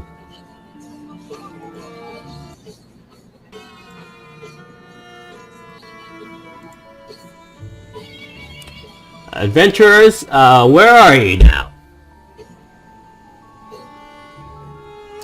You see silhouettes and shadows coming from the windows, passing through the covered windows. "Don't tell me you're talking to that crazy girl back there. She's gonna tell you a lot of lies. Do not trust her. She's very pissed off of her parents' death and probably blaming it on me." What do you guys do? I have advantage on influencing plants. Would that work on them, or am I not plant enough? Let me check. Advantage... because...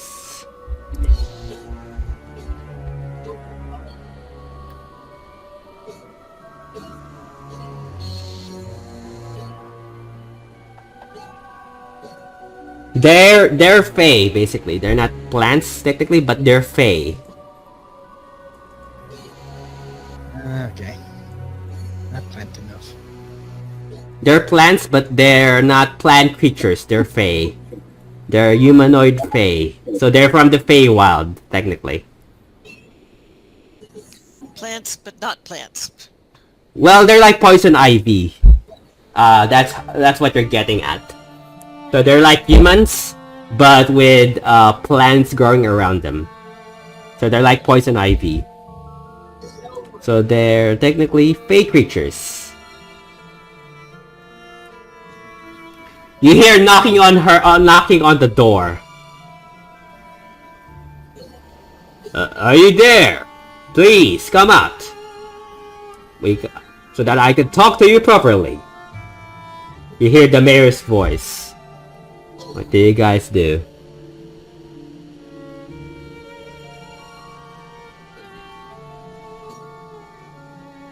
What do you guys do?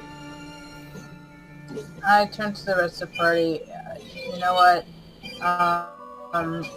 Look, I let the girl should stay here, but we probably should just meet this mayor, because he's probably going to tell us something as well, and, you know, we can get it over and done with ahead of time, probably. Everybody else is all for it. Sounds good to me. Do you guys all come out? Yeah. I say to them, okay, we need to trust but verify here. Okay, so you guys go out and you see a mayor with a bunch of elves that has spears on them like guards, and says, "You shouldn't be talking to that little girl back there. She cannot be trusted. She's just a bit, you know, devastated of her parents' death and blaming it on me, probably saying bad things about me. Isn't that right?" Why are all these guys here with spears? Yeah, they have spears. They're like guards, personal guards of the village, but they're elves. Oh yeah, no, I'm asking the mayor specifically. It's like, when we first met you, you didn't have any guards around you, but now you have folks with spears. What's going on? Oh, well, you said that, Carol's here. You said that you saw a letter saying that the village was in danger. So currently I'm patrolling the place just to be sure. But I'm also here to see that if I could talk to the little girl, about if she's to Militia, if she's the one responsible making lies about the so-called village, which is very unreasonable of her. Militia is just hiding in a corner from inside the house. She did not tell you things, did she not? Or did she? She didn't tell us anything. Roll deception. Darella.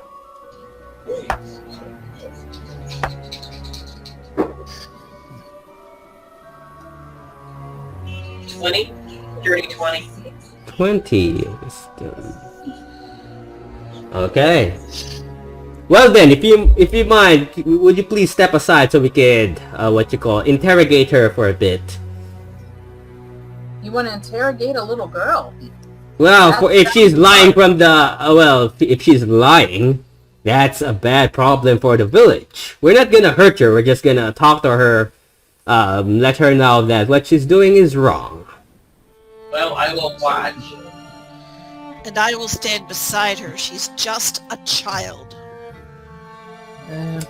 You can have my word that nothing bad will happen to her. I mean, This is village, let's say the village issues. We no need to get involved. You can wait outside if you want. You see me I start to have whistle and I a go, spell that might be helpful. What do you guys do? I have a spell that might be helpful. What's that spell? What do you guys do? Detect thoughts. Oh, detect thoughts. It's up to you. Do you want to detect his thoughts? It wouldn't hurt, Okay. but this way she has to make a saving throw. Hold on, and I'll tell you what it is. You rolled up terrible. I don't think you passed. Is it wisdom saving throw? I think it's wisdom. I think it is limited use. Detect thoughts. Yep. Wisdom saving throw of 17. 17. Nope. You rolled a 4. Plus 2, 6. No. The attention to the little girl is probably not nice. It's not just interrogation. They're probably gonna torture her for information. Or even kill her if need be. Well, no need for that. That's what you're detecting, basically. It says I can initially learn the surface thoughts of the creature, what is most on its mind in the moment, and then as an action, I can either shift my attention to another creature's thoughts or attempt to probe deeper. Yeah, into the same it's basically creature's the mind. same thing. The guards here are following the mayor's orders, or the one talking, basically. I missed most of that conversation. I have no idea what's happening. Okay, so basically you went to, you now have killed the spiders, went to Setsuna, found out that the poster that is looking for adventures is written by a little girl, which you just met, who's hiding inside the house currently, and apparently according to the mayor, who you just detect thoughts is, that they're gonna interrogate the little girl, finding out that that wasn't the case. According to the little girl, that the mayor is not basically human. Although you see that the people here are wood elves, just like you. So they're tan skin, pointy ears, and humanoid in nature. But according to her, they're not human. And then she transformed into what appears to be some sort of poison ivy, and said that she's gonna that. Just like the mayor and his compatriots, that it's pretty much like her. And basically they're gonna feed you some sort of food that will transform you into one of those things. Okay, so I want And to. this is everything that she has told us so far. Yep. I want to try to intimidate them, and so I can go in and be with her. The girl. Intimidate them. What are you gonna say? They already invited us to be in there, didn't they? No, they told us to wait outside while they interrogated her. Mm-hmm. He said if you want. Yeah, you can wait outside if you want. That's what So she we meant. can't be in there with her. They don't want us in there though. Mm-hmm. So basically, So this is what the little girl. This is Carol. This is what the little girl looks like. I am Somewhere in going it. Yeah. What do you want to do? that I'm going in no matter what. Oh, that cannot be arranged, my dear. This is village issues, and I'm the mayor. What I say goes. At this point, I stand up to find my full height, and I am all deathly annoyed looking, and I just say, try to stop me. I have seen too many children tortured and killed. I will not let it happen to this young lady. He looks at you, frowns, glares at you, says, "Well, that's very unfortunate now, is it?" And you see them all begin to transform. You see also that there are people behind you, so they're surrounding you in two sides. And technically, you see now, rather than the half elves that greeted you and the mayor, you see someone who looks like they all look like this, basically. I just go, fine. I'm sure you're not immune to cold damage. We're gonna make you plant life, just like us, and we're gonna feed you to the trees. Everyone, again, roll initiative. I'm gonna show you the map, another map that I bought, and I'm so happy about it because it's... let me just... 17. Okay, give me one sec. I also got a 17. Okay, who has the highest dexterity between both of you? Mine's a +3. Darella? And mine is a plus 10. No, wait a minute, plus 4. Okay, so... You win. Vendelte? One moment, had to pull my dice back out. Okay, Sorka.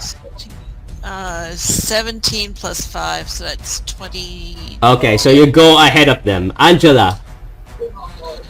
15. 15. Miso? 4. Oh, that's a terrible roll. Give me one sec.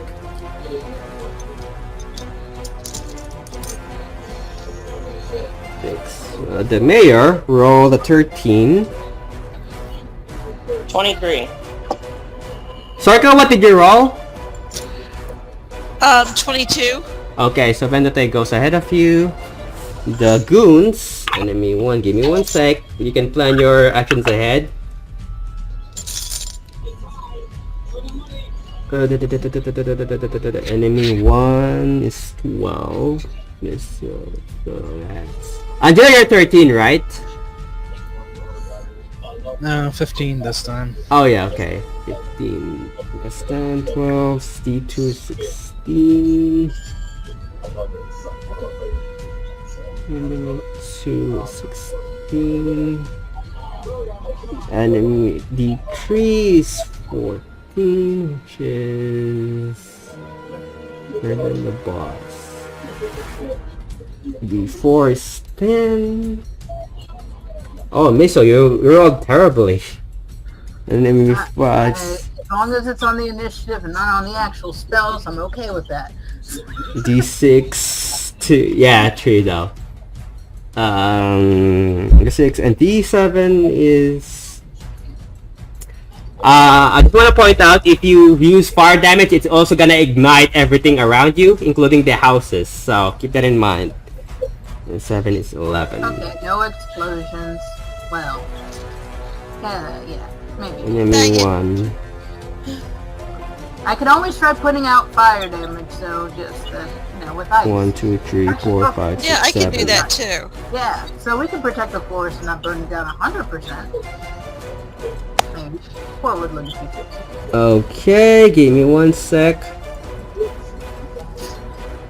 Oh, thank God I get to use you. Okay, so, next, top of the round, Vendelte. Alright, so first I'm going to cast have we taken a long rest since the last Yeah, you have. You have. Okay, so I need to reset that. Give me 1 second. No problem. Okay, good. I'm gonna use... By the way, Miso and Angela, on the side of you is a cliff. Or probably about 10 feet height. So if you want to move around that, you have to either... Angela could just fly and hover over. Miso, you have to do an acrobatics when you move on your side. On your right, I'm guessing.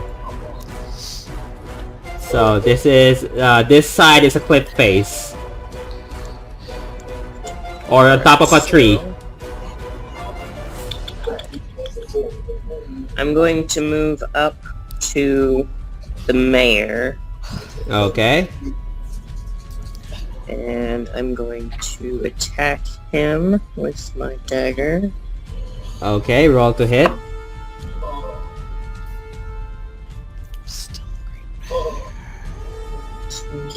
Uh, 29 to hit. 29 definitely hits.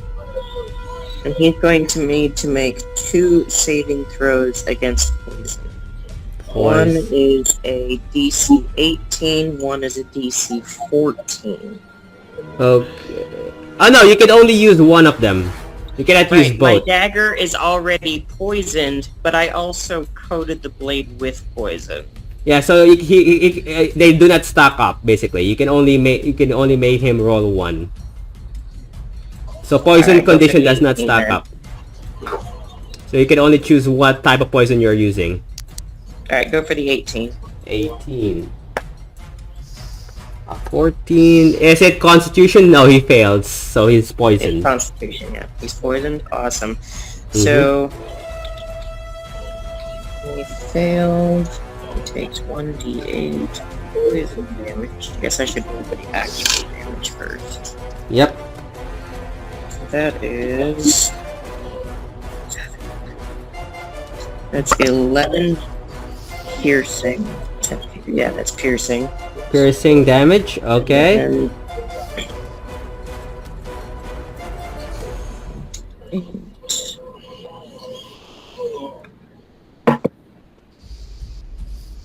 That is 7 poison damage. Okay.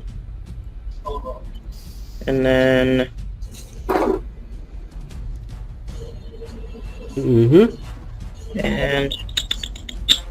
And they failed the saving throw, so he's going to suffer 2 points of damage, multiplying per round until the poison is removed. Okay. Per So round. that takes the 7 to a total of 9, and then Per round or per turn? 4. Per round or per turn? Is it per round? It says per round, Okay. which would still be his turn. On top of your turn, basically. On your turn, he will Right. suffer. So 9 this time and only 4 next go round. Okay. So 11 a piercing and 7 poison, and then he takes 2 right now, and then 4 on the next round. Right? Right. Okay. Good to know. Anything else? And then 55. 6 fire damage. 6 fire damage. Anything else? Yep, I'm gonna make my second attack. Go ahead. Surprisingly, they're not vulnerable to fire, although they're plants. That's because they're green, they're not dead plants. No, technically they're Fey. Dryads are Fey. Yep, they're Fey. They're from the Fey Oh, they're Wild. dryads, got it. They're like poison I suppose ivies. with an insight check, I would have known that because Fey Fiend and... Yeah, you would have known what they are. They're basically like poison ivies. Which would also mean I know what their weakness is. I mean, technically they don't have any weaknesses at the moment. It doesn't No say weakness. here. Okay, they're not particularly vulnerable to anything. Alright, so... Wait, made of wood, gloves, purpose. Yep,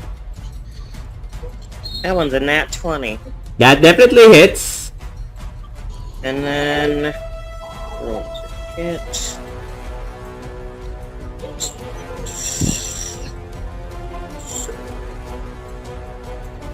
So that is 22 piercing damage. 22 piercing damage. 12 lightning damage. Oh, he killed the mayor. Oh boy, the mayor is dead. Alright, then I am going to already use my bonus action. So I guess I'm just gonna stand here.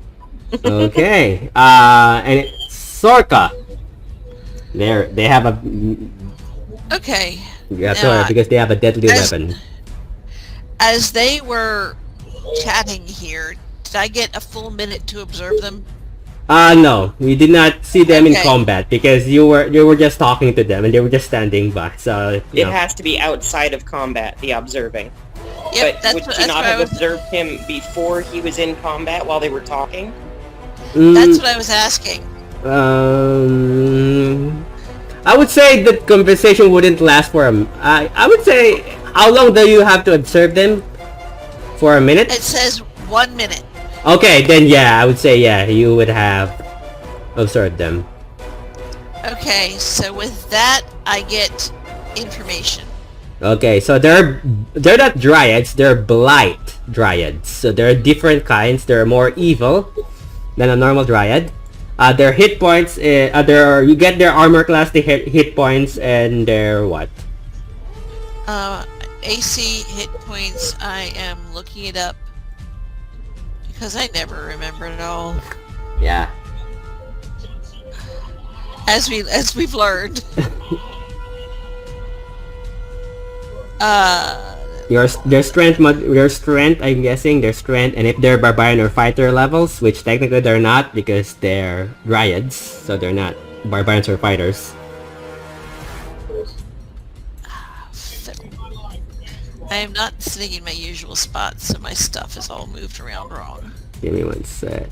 Oh, okay, here it is. Okay. Strength, dexterity, constitution, armor class, current HP, total class levels, and fighter class levels. Okay, so they don't have fighter or they're not fighters. They're Okay, so basic. but their strength, Their strength is +0. They're not strong. dex, Their dexterity is +1.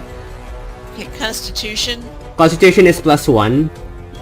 AC, AC is 14. 14, and with 16 if they use bark skin as an ability. okay, HP. 55 for H. That's not bad. So they say you said they're not fighter class or anything? No, they're dryads, so they're not technically humans. They're poison IVs. Okay, maybe it's just me. That means nothing to me. Yep. That's what you got her. Anything else? So that's what you got her. Alright, this actually helps a lot. So, you said that we learned that they are vulnerable to lightning. No, they're not vulnerable to anything. Even fire, surprisingly. Dryads are not vulnerable to fire. Or at least blight dryads, because they're blight. They're not normal dryads. So their leaves are more darkish purple. That have a hint of a darkish purple, and their bodies are more darker brown than a typical dryad. So they're a different breed, and probably more deadly. Who knows? Well, I'm gonna annoy them no end. Okay, what do you want to do? I'm going to call lightning. Okay, now you can definitely call lightning. So, Yep. give me one sec to double check again what call lightning does.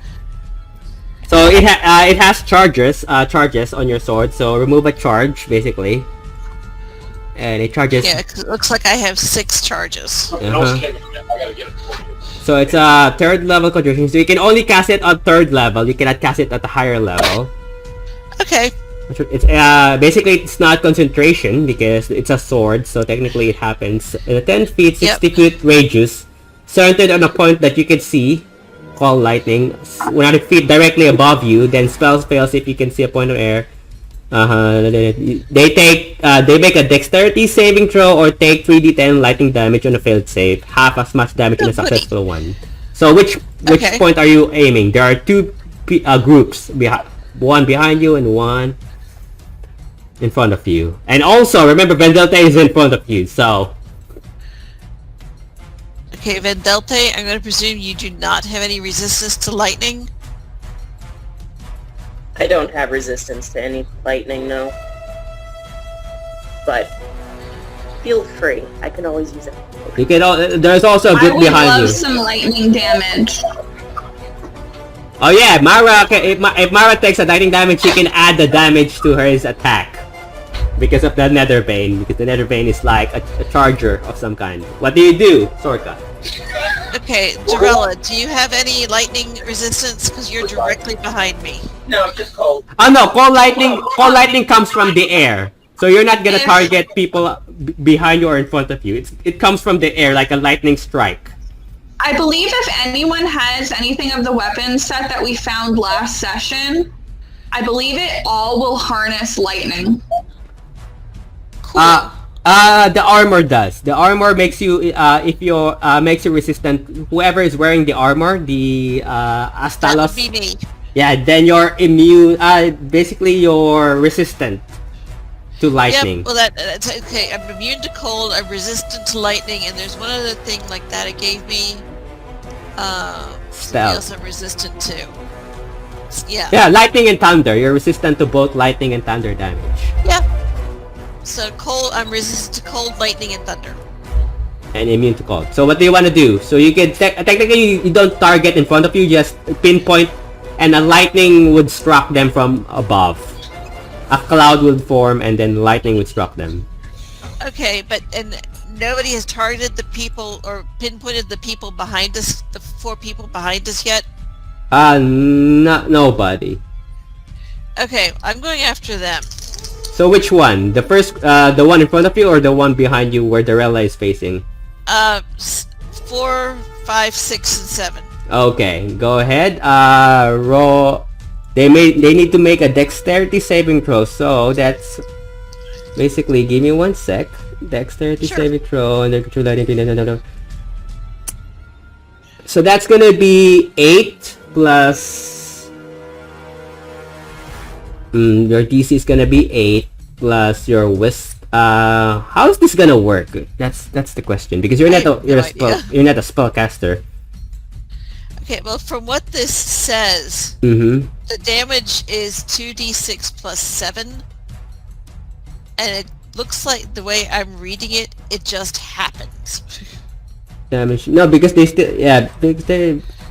still need to make a dexterity saving throw for call lightning technically. Creature lightning damage on a failed save or half damage on the successful one. So I would say the DC would be I'm gonna make it. I would say I'm gonna make it. Wow. Okay, so it looks like this Wow. that the DC should be 12. Yeah. I would say 12. But they're gonna Okay. roll because that's the standard one for if you're not a spellcaster. It's gonna be 12, basically. So that fails. I believe number 4 fails. Number 5 succeeded. Number 6 failed, and number 7 succeeded.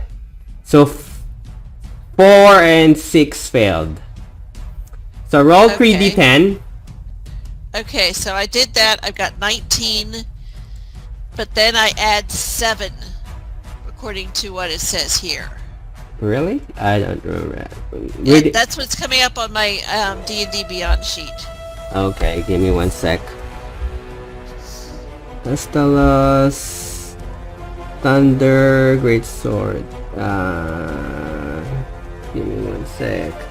I have to check the D&D Beyond number. Give me 1 sec. Or is that for the sword itself? I think when you attack it with the sword, not the call lightning. Call lightning is different from Okay. what the star. Give me 1 sec.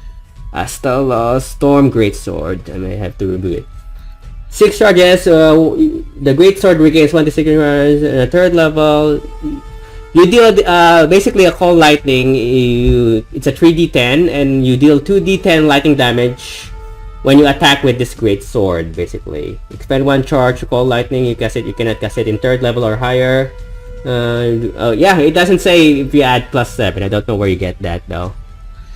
Oh, 'cause that's what it was saying for damage. I'm not. 2d6 plus 7. I have no idea how D&D Beyond is calculating that. Are you rolling with D&D Beyond? Because D&D. No, I'm rolling with my dice that I had in my hand because I wasn't sure I would get access to D&D Beyond. Okay, so basically, Cold I think Lightning. that's the damage, not the lightning damage, because it's like my dagger adds 1d4 plus 7. Yeah. So Cold Lightning is basically 3d10 according to. Okay, so then we're back to 19. Yeah, 19. So they number. Let's see, number 4 failed. Number 5 succeeded. So number 4 and 7. Number 4 and 6 failed. So they take 19 damage. Matt. Matt, I hate Matt. 36. So give me 1 sec. Number 4 and number 6. The mayor is dead. The mayor did not have a good time. Then what's the half of 19? It's 8. So number 5 and 7 takes 8. Right? Half of 19 would be 9. Rounded down. It always rounded down. Yeah, well 9 plus 9 is 18. Okay, there you go. I hate math. I swear I can't do math. So it's 40. That's gonna be 9. So that's number 5. 48. Okay, that's your action. You call lightning. What do you want to do? Well, now I'm going to... Can I move around the Darella and get closer to them? Or wait a minute. Can you scroll down? I just want to see what's... Number 1. Okay. Change start. Number 1. So this is going to be a...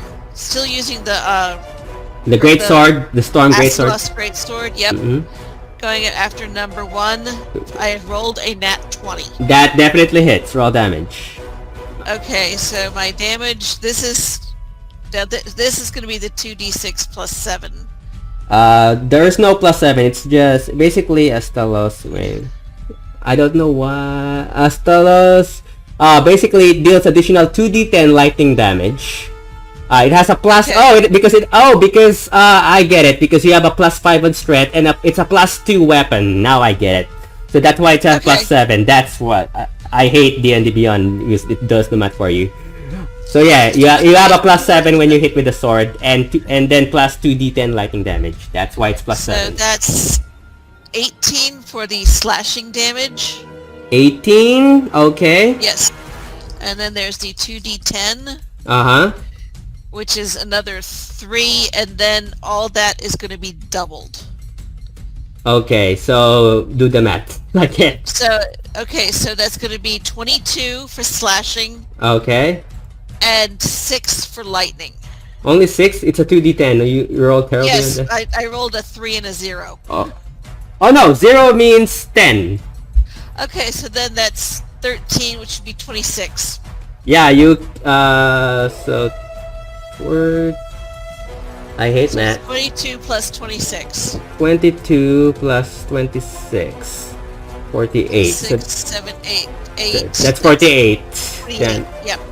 So, did not like that. That's your second attack. Yep, so third attack, we're going to hit this, going after the same one. Go ahead. And that was a 16. 16 hits. Okay, so that's 4 plus 7 is 11. 4 plus 7, yeah, that kills it. Okay. He has 7 hit points. You chop him and he goes he goes in half, basically. You cut him in half. Yeah, anything else? If I just move 5 feet, can I go after number 3? You have... Technically, you already attacked 3 times, right? You call lightning. You attack number 1 twice. So you have 3 attacks. Alright, that's it. Are you still gonna move 5 feet? Yeah, because the next one I'm gonna go after is number 3. Okay, so yeah, got I'll it. stand right there. Darella.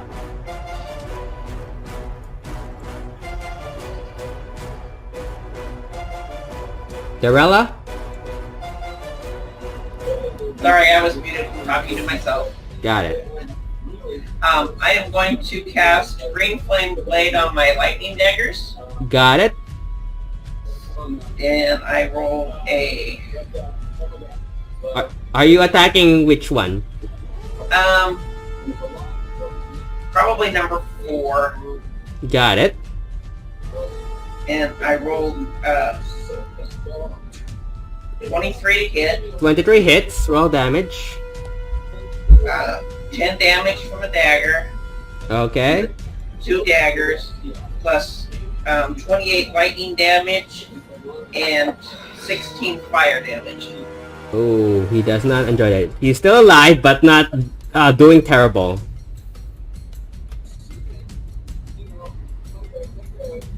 Anything else you want to do? No, because I used my bonus action to cast. Okay. Blade. Okay, Mara. All right. I will move up to attack 4, 5, and 6. Okay. I will attack 4. Got it. 20? Not 20. a natural 20. Yeah, that hits.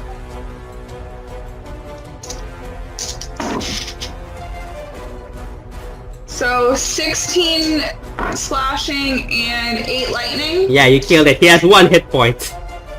Oh, okay. I will go up and attack 5. Got it. Roll to hit. 17. 17 hits.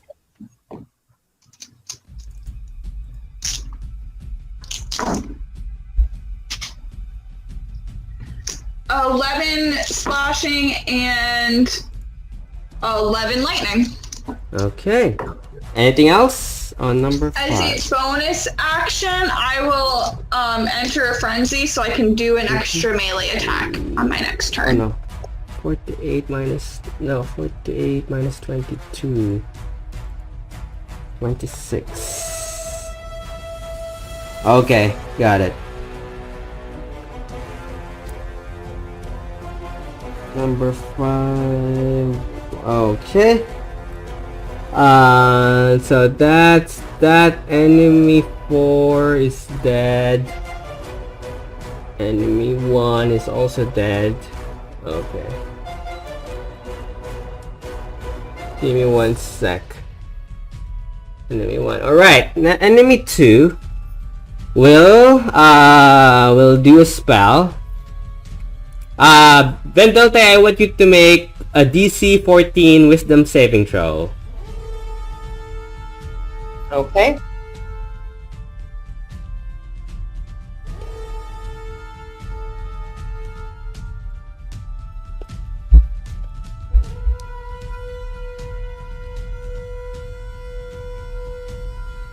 $22. Oh, you're lucky. Okay, so the effect does not work. So that's 2. Angela.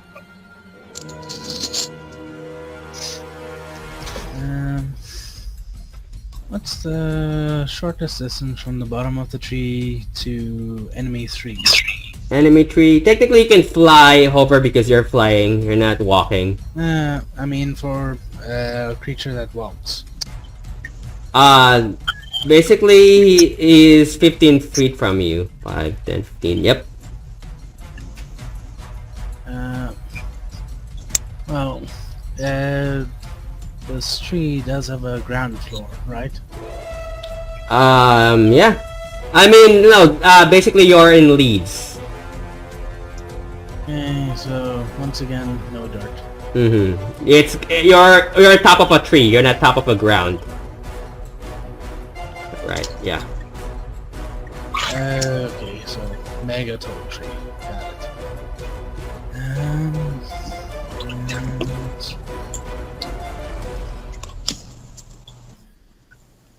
And which of the enemies have taken damage? A lot of them are. So number 4, 5, 6, and 7 have taken damage. Number 2 and 3 have not. So the one behind you have.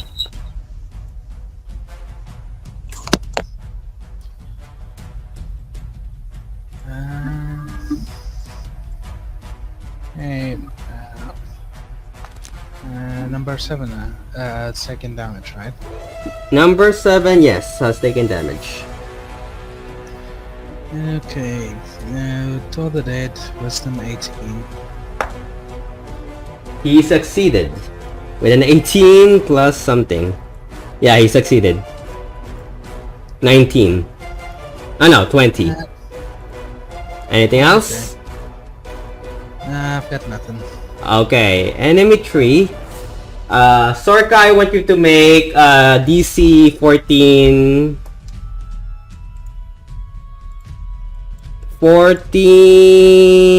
wisdom saving throw. Okay. Let me know what you roll.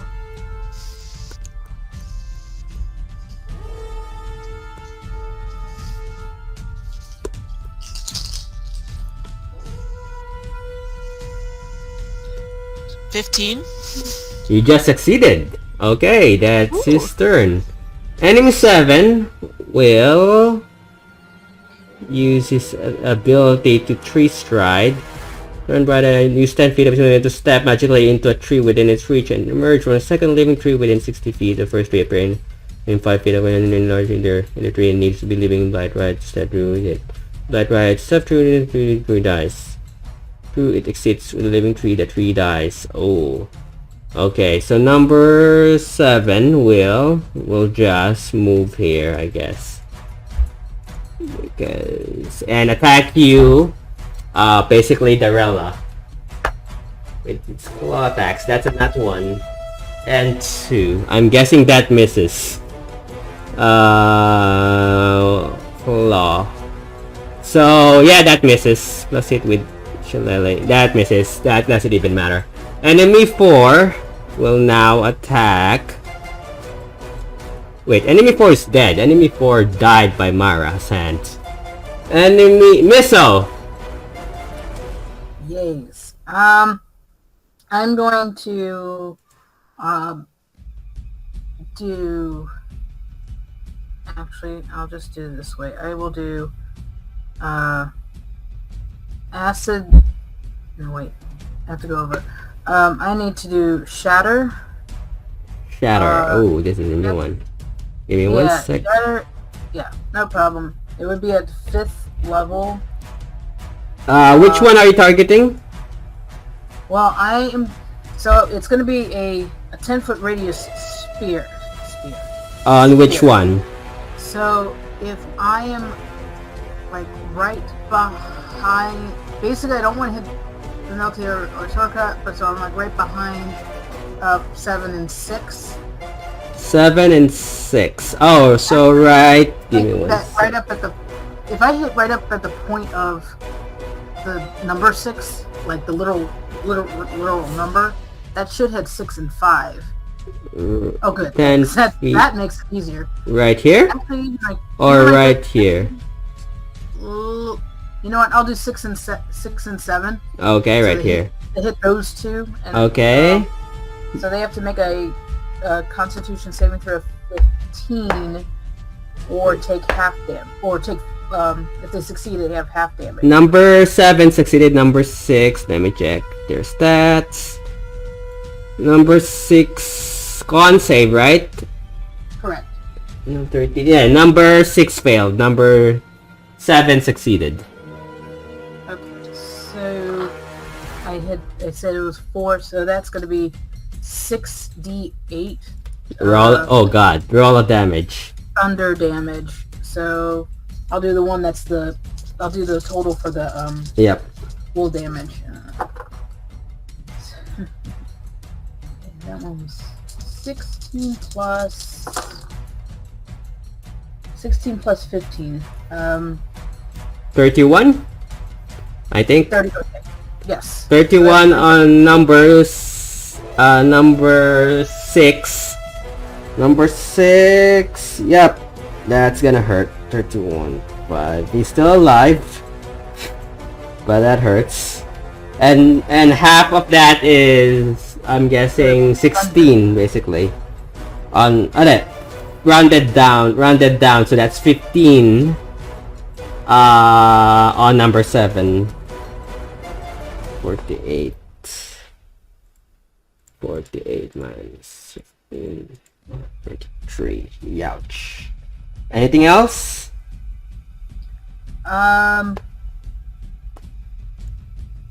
No, I'm good. Oops. I'll stay where I'm at too.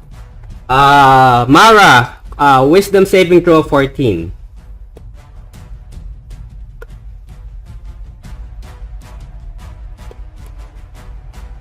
Mara?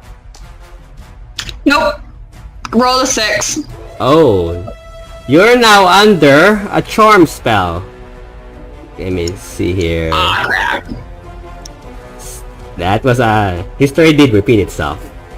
So, you're now under a Fate Charm. This Blight Dryad targets one humanoid beast that it can see within 30 feet of it. Target can see the Blight Dryad and must succeed on a DC 14 saving throw or magically charmed. The charmed creature regards the Blight Dryads as a trusted friend to be heeded and protected. Although the target is under the Blight Dryad's control, it takes the Blight Dryad's requests or actions and must on the most favorable way it can. Each time the Blight Dryad or allies anything harmful to the target, it can repeat the saving throw, and each time the Blight Dryad or its allies do anything harmful to the target, the dice or the target itself on a success. Otherwise, the effect lasts 24 hours or till the Blight Dryad dies. Okay, numbers.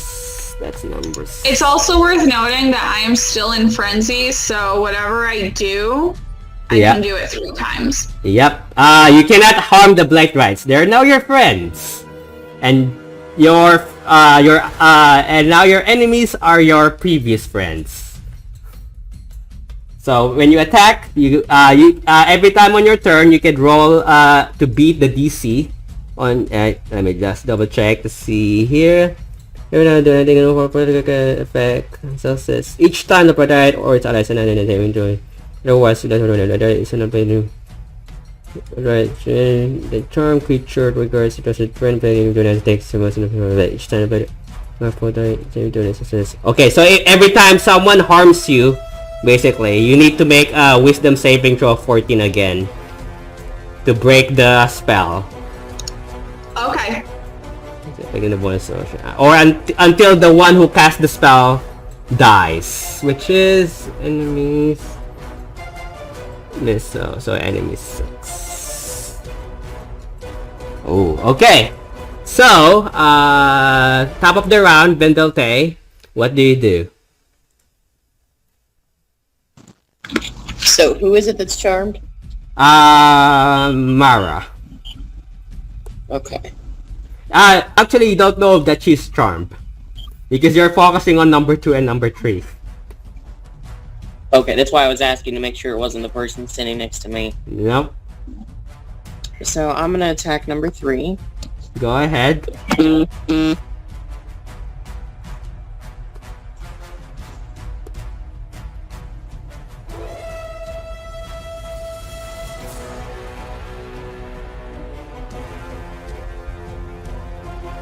What did you roll? That's a dirty 20 to hit. That hits. And then that is 11 piercing damage. Number 3. Number 3. Yep. 11. And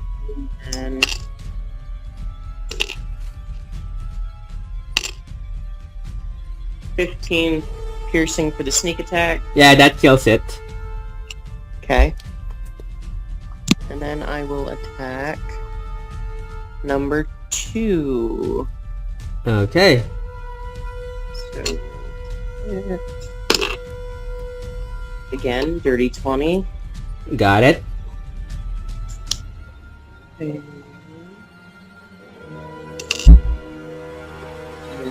9 piercing. Number 2 is 9 piercing. Okay. 6 lightning. Okay. And he needs to make a DC 18 saving throw. He succeeded. Alright, and that is that. I am going to use my bonus action and curse him, blood curse, bloated agony. Got it. And I'm going to attempt to amplify it. So he needs to make a saving throw of... 1 sec.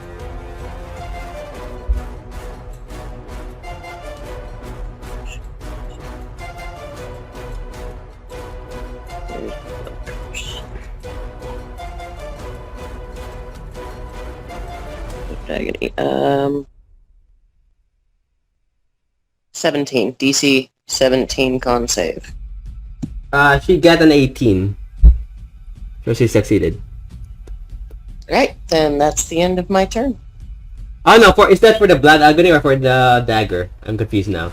That was my blood curse. Okay, then I get it. Yeah, she failed.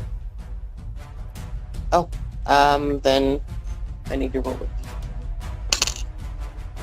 That is 6 necrotic damage. On every time he attacks twice? Yes. On number 2.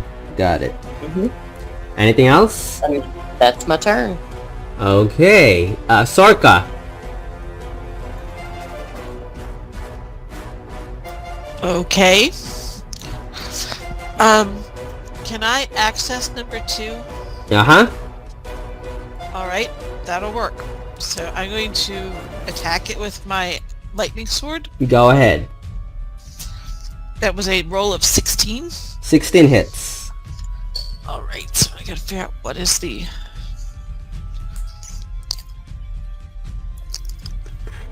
So I have 2d6 plus 7 for slashing. So that's 11, 18. 18 damage. Let me check. Yep. Okay. And then 2d10 for lightning. Uh-huh. So that's another 14. Give me a 18 and then 14. Anything else? That's my first attack. Got it. Second attack is 14 to hit. Same. 14 just hits. Okay, so 7 plus 7 is 14 slashing. You killed it. Okay. So You only took 5 feet of movement, basically. right. 5, 6, and 7. Okay. How 5, away 10, 15, 20, 25. You can hit, this is 25 feet. Uh-huh. So you can attack 7. I should be able to hit number 7. Mm-hmm. And, so the roll on that one is a dirty 20. That hits. Alright, so then I've got 11 plus 7, that's 18. 18, yeah, 18 hits. No, it was 20 to hit. 20 to hit, yeah, 20 hits. It's 18 slashing damage. Number, plus give me one sec. 18, plus another 18. Yeah, that damage. kills it. Okay, great. So that's 2 attacks. Okay. Can I move 5 feet diagonally? What's your movement speed? 30. This is basically this is 30, because you move 5 Okay. feet to attack number 3 and you move 25 feet to attack number 7. Okay, so I will hold there. Okay. Darella. I am going to attack number 6. Go ahead. Roll to hit. Nat 20. That definitely hits. Oh, Myra is very lucky. Because number 6 was the one who charmed her. 12 damage. You killed it. Myra, you are no longer charmed. Okay. Great. Okay, since I used my daggers and I have Yeah. there's 38 damage to number 5 because I made the fire jump from Wait, can you do that? number 6 to number 5. Can you do that? I don't. Yes, with Ring Flame Blade I can. Oh, okay, got it. I thought it was a dagger. So, what? How much damage? 38. 38 on number 5. Number 5 just ignites in flames and dies. That's the end of that turn. You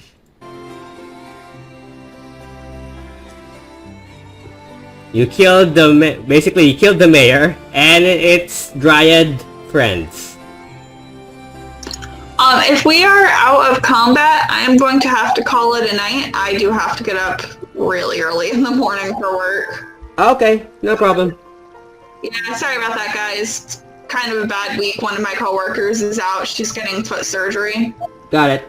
We're gonna end in a few moments, probably. Alright, well, you guys have a good night. You too. Bye-bye. Bye. Bye. See you next week. Alright. So, with that being said, the 2 of the side quests is what you call done. You now have 2 more things to do, which is basically before you fought the boss or fought the Chain of Oblivion, is either to help Darella destroy the Dragon Orb if you want, or go straight to destroy the book. Which do you guys want to do? I think we should just hit, if we hit the Dragon Orb, then... Don't we still need to find that lady's brother? Basically the award is just money. So in case you want more money, the award is or just helping somebody and turning down the reward. Either way. I would say you would spend you would spend 2 days basically to do that, and yeah, you would get 1 pearl, onyx pearl, easily done. Nice. So you can add that to your list. You get 1, just 1. So whoever takes it, it's up to you who gets what. Who's got the least amount of money? I think it was Mara. I can let her know. Okay. I think we should do the Dragon Orb first, only because at least we're stronger than we were when we went down there the first time. But we have to go back and, I guess, get you coordinated for your ambassadorial thing, so that, you know, and somebody, that way we can actually take the portal down there. Hold on, we have that. If we destroy the Dragon Orb first, I'm no longer immortal. Okay, let's not destroy the Dragon Orb first then. But we should know that if we go and destroy the book, which I'm all for, I think we should still go kill the Pit Fiend and collect the Dragon Orb to destroy later. Yeah, because I can always carry it around in my bag of holding. oh, then Yep. that's great. Then let's do that. Because I have a vague recollection that he had a chest in there too, so who knows if that'll be handy or not. I don't know. Plus you have to sneak to the embassy, basically from where he works. Yeah. So that's gonna be a problem. So do you guys go to the so-called what you call 9 hells? Oh good, Sorka and Gwen has not seen this. The rest of you have.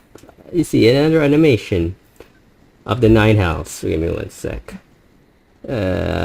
So you guys, with the using of the teleportation circle, technically you could use the one in Dragosha and teleport to the 9 hells.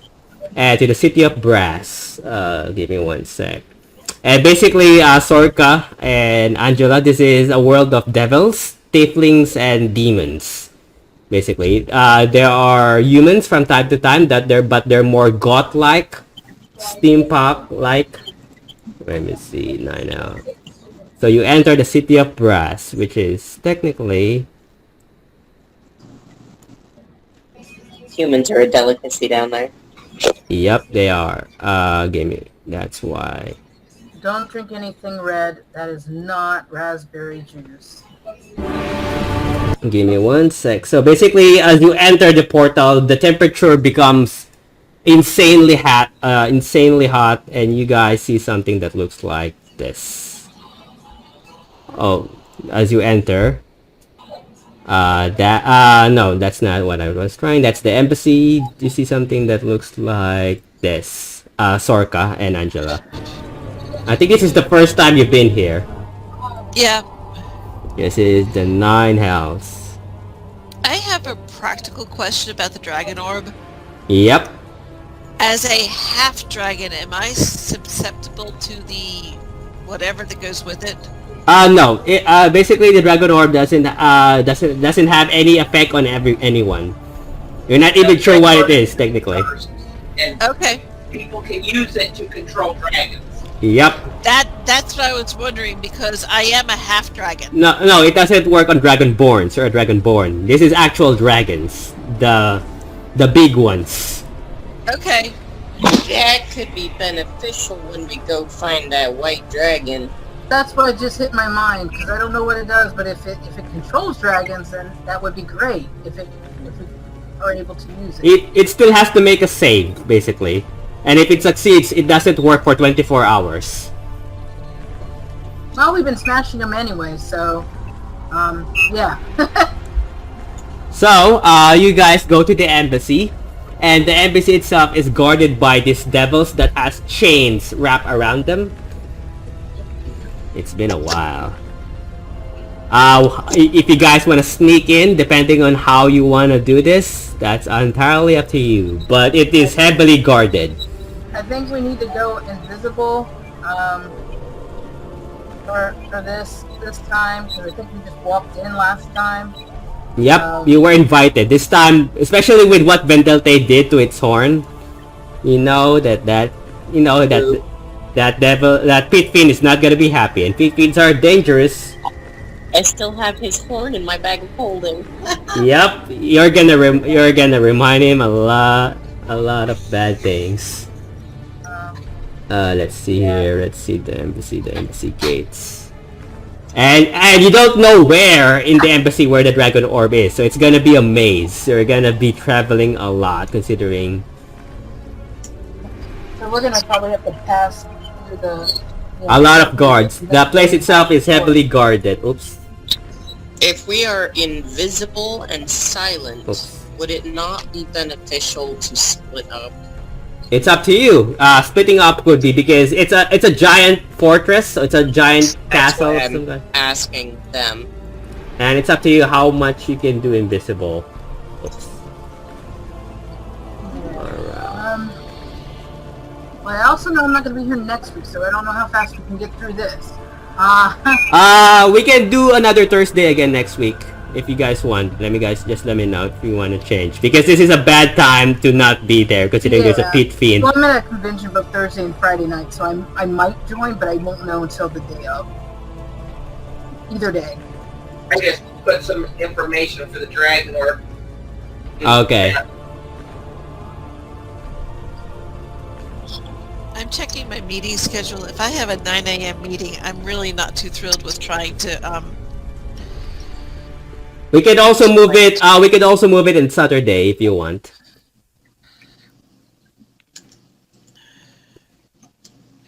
We could move it the day before or the day after. It doesn't really have to matter. So that's up to you guys. So what do you guys? I will finally be back home for next week's session. So. Okay. So what do you guys do? Okay, my first meeting on the 20th is not till 11, so I say this because I've got an hour and a half commute, so. Mm-hmm. I can try, either day that works for everybody else. I will try my best to. I might be late, but I'll ping you if I am running late. Wait, 11 a.m. or p.m. for you? A.m. What time is it for you right now? 10:15 p.m. Yep. Separate as mine. It's a.m. on mine. It's p.m. So. Yeah, I'm on the outskirts of Philadelphia. Mm-hmm. Okay. Okay. What do you guys do? Do you guys sneak in?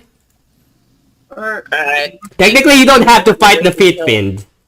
So technically, just to bring it down, you don't have to fight the pit fiend. You can just grab the orb from him specifically. Mm-hmm. Because you don't need anything from him specifically, unless you want to grab his weapon if you kill him. So. But that. A nice weapon. It has life stealing. Mm-hmm. But you don't know what it does other than that. So that's entirely up to you guys. So. The first one who went there, who grabbed my mother's necklace. Yeah, that's the problem. You have to go to his office to do that. I think you already grabbed that before. Yeah, we did. I was just trying to remember who had it. Bendete, I think. Yeah. Yeah, I would say Bendete would give it to you if you want it back. Let's see if we all survive. Technically, probably she's dead. it's been a while since you come back here, so you're not even sure if she's alive. I'm gonna say okay, let's see if we all survive before I get back from me. Well, I can give it to you now. That's okay, just because I don't know its properties or anything, so maybe I don't know. Did we have a long rest before we came into? Yeah, I would say yeah, you will have a long rest. Sure, because it will take a day or so to travel here. And because you went back to the other side quest, you would have 2 days of long rest. Okay. Prison.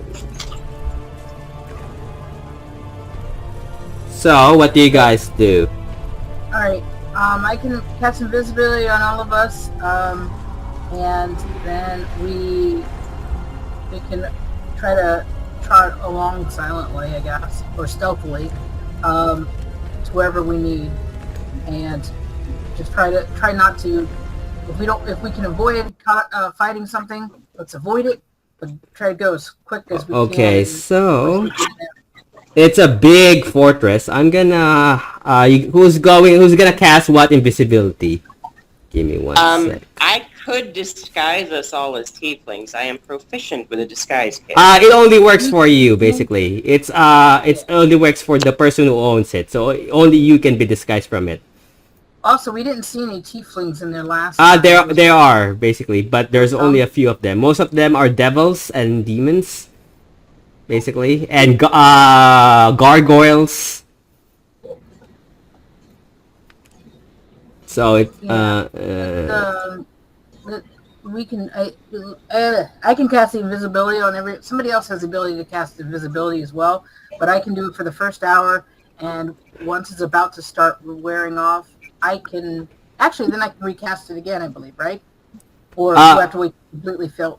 Technically you could recast it again if you have the spell slot for it, and then it lasts for an hour, and I think it would if you cast it again, basically when you cast a spell, it would remove the previous invisibility spell, because casting a spell is an action, and once you cast it, it would remove your invisibility spell, but it would restart the timer, so you have another 1 hour again. So but I cast it and then somebody else casts it. Oh. Sorry? So who's casting what? I would say because Mara is you don't have to worry about Mara. Mara would stay behind because Mara is not here right now. So there's 5 of you. Well, if I cast it on 5, then the hour's almost up. If you cast it on us, I can only cast it on 2. You can only cast it on 2. Mm-hmm. Yeah. So Vendate and Darella would be invisible, and the three of there's Sorka, Angela, and Miso. Well, I'm going to disguise myself as a devil. That actually works, because you have a point to follow. Technically, you cannot disguise yourself as a devil or a tiefling because you need a tail and horns. Disguise kit is basically just like makeup and a pair of clothes. You need horns and a tail to be a devil or a tiefling. Oh. So basically, a disguise kit is just a what you call, imagine the pair of glasses with a mustache, and then some different clothes and makeup.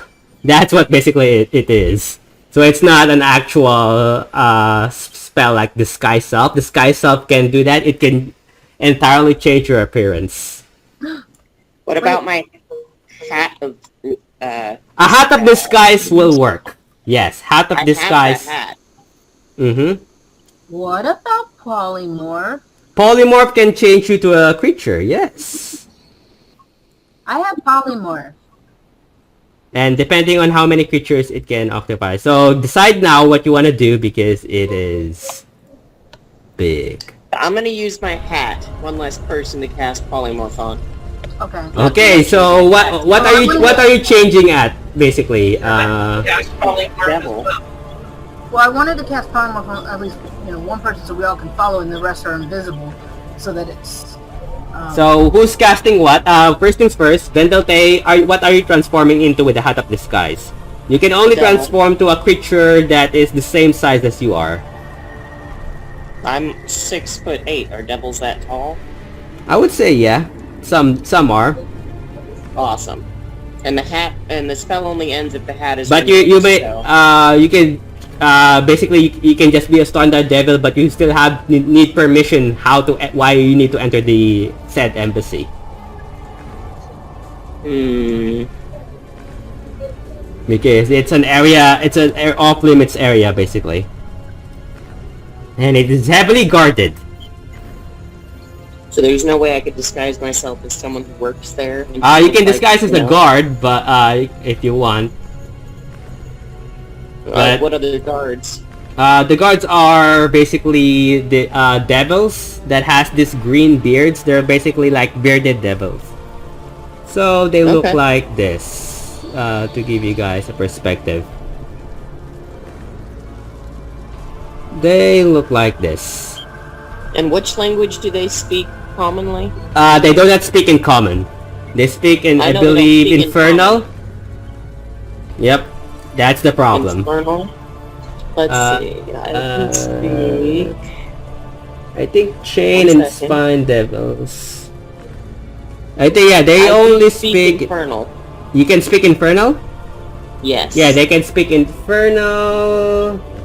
I speak abyssal, common, elvish, infernal, and Good. orc. Oh, you have a lot of languages. Yeah, they speak infernal. Okay. And weirdly enough, they speak telepathically. Okay. Well, I can do that too. Yeah, forget polymorph because you're not allowed to speak or take any action. Yeah, because you turn to an animal when you polymorph. Yeah. So it's up to you what you guys want to do. What do you guys want to do? I'll just cast invisibility. On I mean, who? you can save a spell slot, and I can do it on all of them, and you save it for later. Whoever needs to be get cast on besides myself. I don't need it. Also, you don't have to all to go there. Only one of you can go there to grab the, basically the orb. So technically, Vendelte can just go there if she wants. Invisible. I mean, I speak the language and I've got an excellent disguise. So it's up to you if you guys want to all go there and split up, making it harder, or you want to play it safe but longer to have only one of you invisible or disguise. So probably I have invisible will be a sending lot stones better. also. It's up to you guys. So, if you wanted to keep in touch, I could just give one of y'all one of the sending stones that I've got. Okay. No, the sending So, stones I that get you have is double. the one from the dwarf that works for Miss Saki, right? No, I bought sending stones. Oh, you bought one, and then yeah, you can technically send that, but that's only once per day. Right, which means I would save it for, dire situations. Yeah, and it's 25 words once per day, and it regains its ability on dawn. That's okay, I'd only need one. Help! Yeah, pretty much one word. Help. Okay. So it's up to you guys.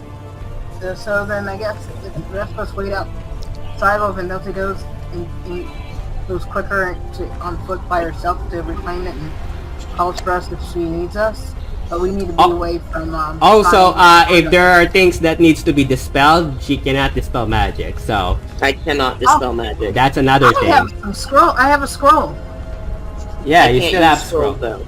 You can't use scrolls? Oh no, she can't. She has to know how to use Arcana to use scrolls. Really? Oh, Yeah, she needs to read And I the. only use Hemocraft. Yeah.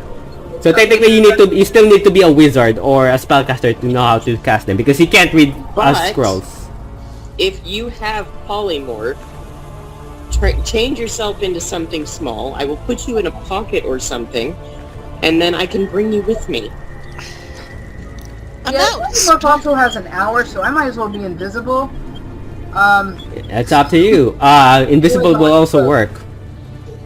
That's true. You can just follow me because you can see me. So you can either cast invisibility upon yourself, and then I'm not even gonna make you roll stealth, and sneak Okay, to the guards. Then I think that sounds like it's a better plan if everybody is safe. The only time we will ever split up the party. I'll cast invisibility on myself and go with Vendelte to find it in case I need it to firepower. Well, There you go. Okay, So so who's taking the tending stone? I'll take it. okay, Darella has contact with Vendalte. And both of you are invisible, sneaking past the guards. Oops. I'm not invisible, I am disguised. Asa, you cannot disguise as a chain devil. So we should both just be invisible. Yeah. Like I just hold on to you, I just make sure I hold on to you when I cast invisibility, so that Mhm. we're physically connected, and then we're you Yeah. lead the way, and I'm just following at your pace. Okay. okay, so both of you are invisible. Okay. So you pass 9 guards automatically. That's how guarded the place is. You walk in this gigantic bridge with torches, and if you look down below you, it's just pure molten lava. Lovely. And it's a giant fortress, so you walk a long way, and you see more guards. And even more guards as you enter the embassy. So, I'm gonna remove the rest. Oops, nope.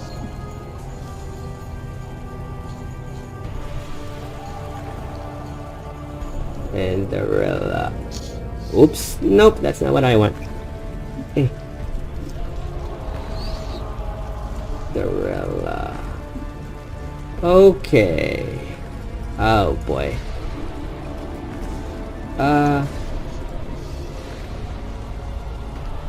Give me 1 sec. I'm gonna do this now. Alright, so there are 2 guards blocking your path from the main entrance. You cannot sneak past by them. What do you Can guys... number 14 see number 12 and 13? Yep, Of course it can. it is right next to each other. And this is how big the map is. So, somewhere there is where the orb is. So, good luck. You can... So... Somebody gave me something I could throw before. Not the dwarven... the Dwarven Park Crystal. If you want to Yeah, not make those. noise. No, not those. Okay. They gave me something that I could toss, like a Oh, pebble, before. I gave you caltrops. You did! Yes, you gave me caltrops. So I'm going to just have... Wow, I'm drawing a blank. What is your name again? Miso. I'm sorry.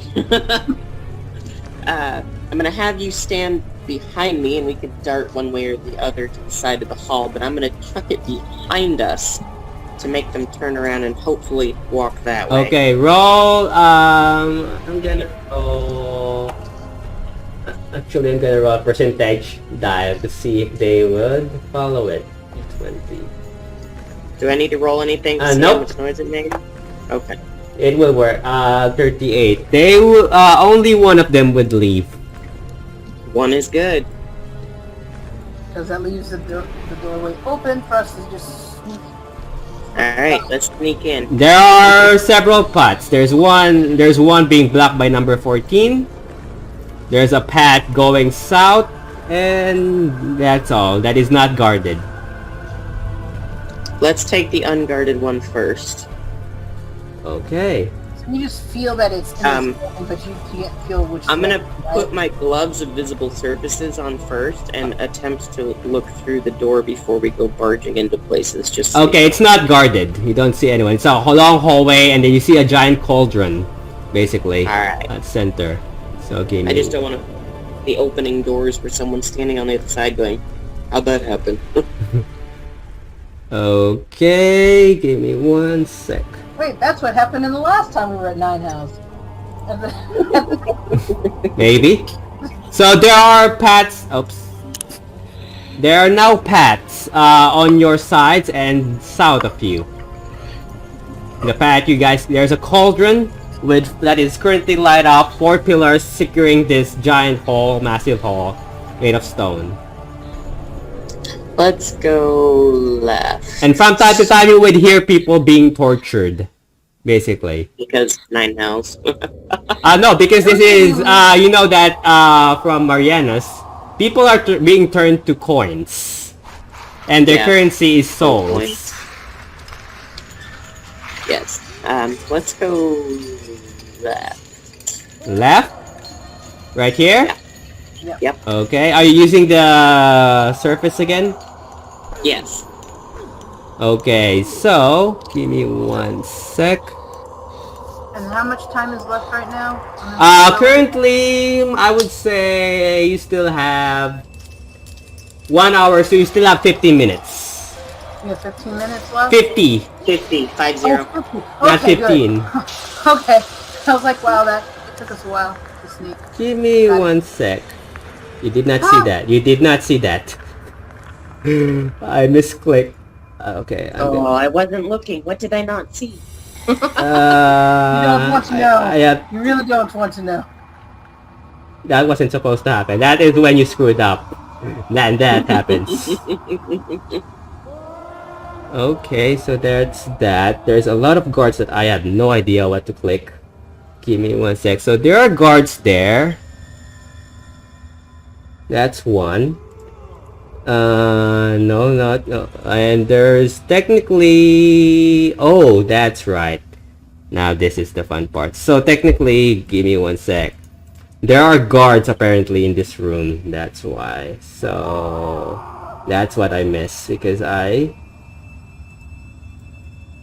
mean, I was concerned why it was a completely empty room. Yeah, because I have them invisible just in case. There's one here. I'll keep them hidden. Actually, you know what? I'm just gonna do this. Demon entrance hall. There's a lot. I'm just gonna do this. That's the Darella.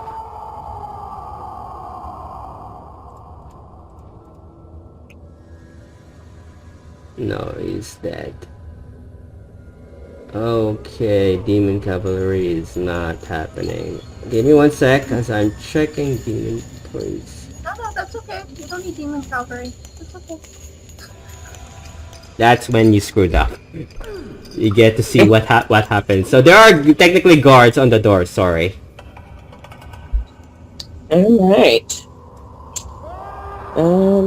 What about the door to the right side? Does that one have a guard too? Yep. Yeah. They do.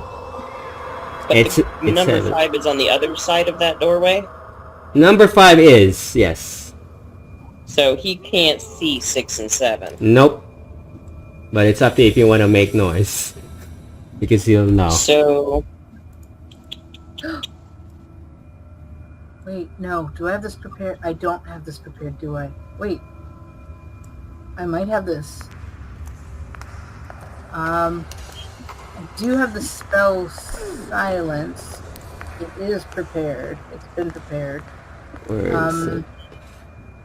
But when to use it. No sound can be created within or passed through a 20-foot radius sphere centered on a point you choose within range. Thank God you took Missile with you. Any creature object entire the sphere is immune to thunder damage, and creatures are deafened while entirely inside it. Casting a spell that includes a verbal component is impossible here. So, say if I hit the silence on one of them, our invisibility drops. So Yep. it's basically I make. So we need to be standing... You need to stand by one and I stand by the other. You cast silence and I slit the other one's throat. Yes, because you have to do an immediate kill, like immediate attack advantage. Or That is if you can kill it. That is if you basically hit crit. They don't have much hit points, but that depends if Ventalay can kill it in one go. And then I would. Because you can only attack once. You can only attack once, Right. and then the invisibility is gone, and then we roll initiative if it's still alive. Alright, so I will take the one on the left, and then you can silence the one on the right. How about that? Okay, so I'll Give me go. that chance to kill him too. You'll have to make like a drop a caltrop when you're about to kill. That way, at least I know. He won't make a hey immediately if a tiny little pebble drops, but that will give me the cue to turn on the silence on within number 6, since it's a 20-foot radius, what is 20? I need to be 15 from number 6. 15 feet from number 6, not directly at him. Actually, with the brazier in place, so that I hit him with the 20, but it won't go beyond that. Right. Basically, because that would be, whatever. So I move within 15 feet of him. Oh no, wait, I stay where I'm at, actually. It's a 120-foot range. Okay, great. So I'm going to I'll cast silence. Actually, I have caltrops. I'll cast silence within 10 feet of You can also cast spells that could create distractions, like people walking, if you have that spell prepared. Oh, even simple. I have caltrops too. No. What's that? What you call? They're just stone, basically. D&D spells for distraction. Because there are spells that can distract things, like I forgot what they're called. Oh, like the sound and stuff. But if you have them prepared, I forgot what they're called. Yeah, that'd be like a ghostly thing. I never took those either. But when in doubt, I can always... No, you can make simple sounds. I think Darella did that before. Was it Darella? Yeah. Did what? That's her thaumaturgy. Yeah, thaumaturgy. If you prepared thaumaturgy, I think. It's not prepared, it's a cantrip. Oh yeah, if you have thaumaturgy. So technically you could do that as well, which is you can create instantaneous sounds originating from one point of your choice within range, such as a rumble or thunder, a cry of a raven, or ominous whisper. Or you can make your voice 10 times louder. Oh, unfortunately that's only a cleric? Wait, how did Darella... That's not true, because Mom has it. It's not a cleric, because we had people in my previous campaign doing it all the time. Why is it in Roll20 says it's a cleric class? That's weird.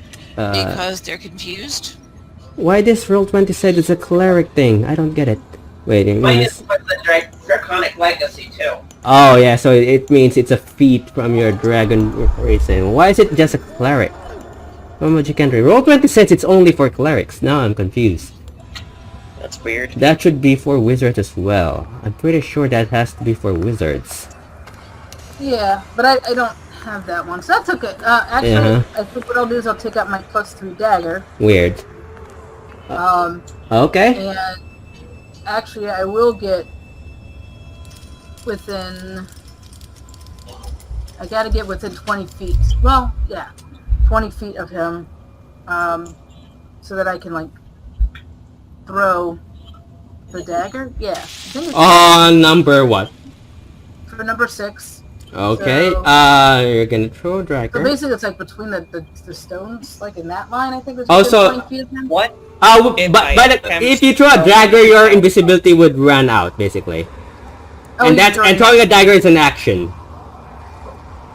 Got it. So So what if I go stand by the doorway where we came in, and I just chuck one of those caltrops at the wall, making it ricochet as it goes down the hall, so they're more likely to hear it since it's farther away.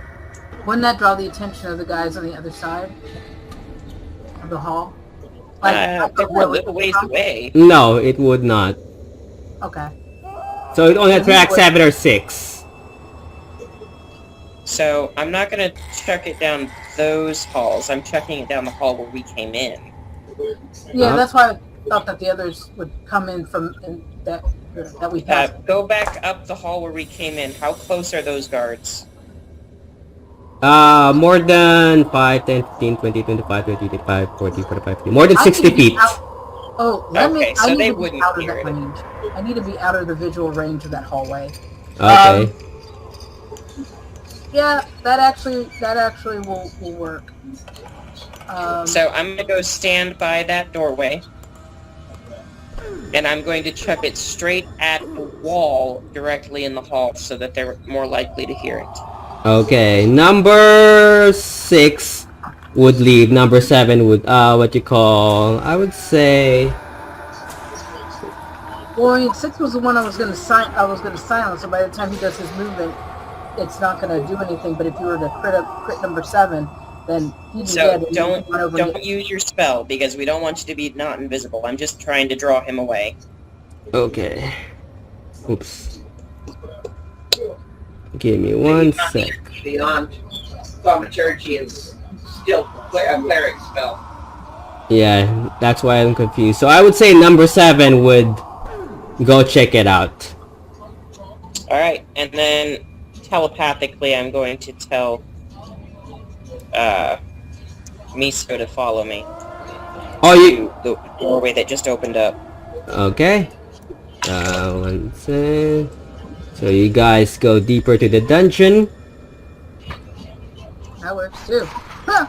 You now see guards. You see a massive hall. There's a guarded area on the south, and there's a room on the west, and a massive hall on the... You see what appears to be a chamber that has this dark priest. And in the center of the table is the dragon orb. I'm gonna show you what you see.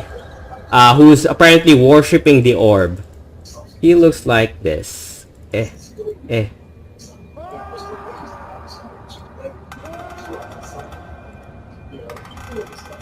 He looks like that guy. Lovely. So, how is he worshipping? Like, down on his knees, face to the floor? He's apparently to be kneeling and just going his hands up, looking at the orb, chanting some words. I would like to sneak in there and Give me see one if his sec. eyes are open or closed. It's open. Of course they are. But if you get a sneak attack, you could probably stab him in the base of the neck. And attract the other 3 guards. It will attract the other 3 guards on the hallway as well. Are you able to cast silence and then immediately recast invisibility? I think only if I have blades now. I don't know how that one works. Actually. The moment you cast a spell, it will remove invisibility, whether it's an action That's or a why I'm cantrip. asking if she would be able to recast right after casting another spell. There's also a door behind the statue, so there's a path behind, and there's another path here. Yeah, as much as I'd love to go into that room right there with those chests, we better stick to the plan. Trying to see if there's... The screams are also louder as you, on your south, you hear yelling from this direction. Okay.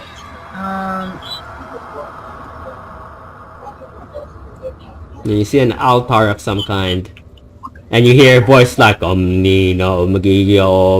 from this creature.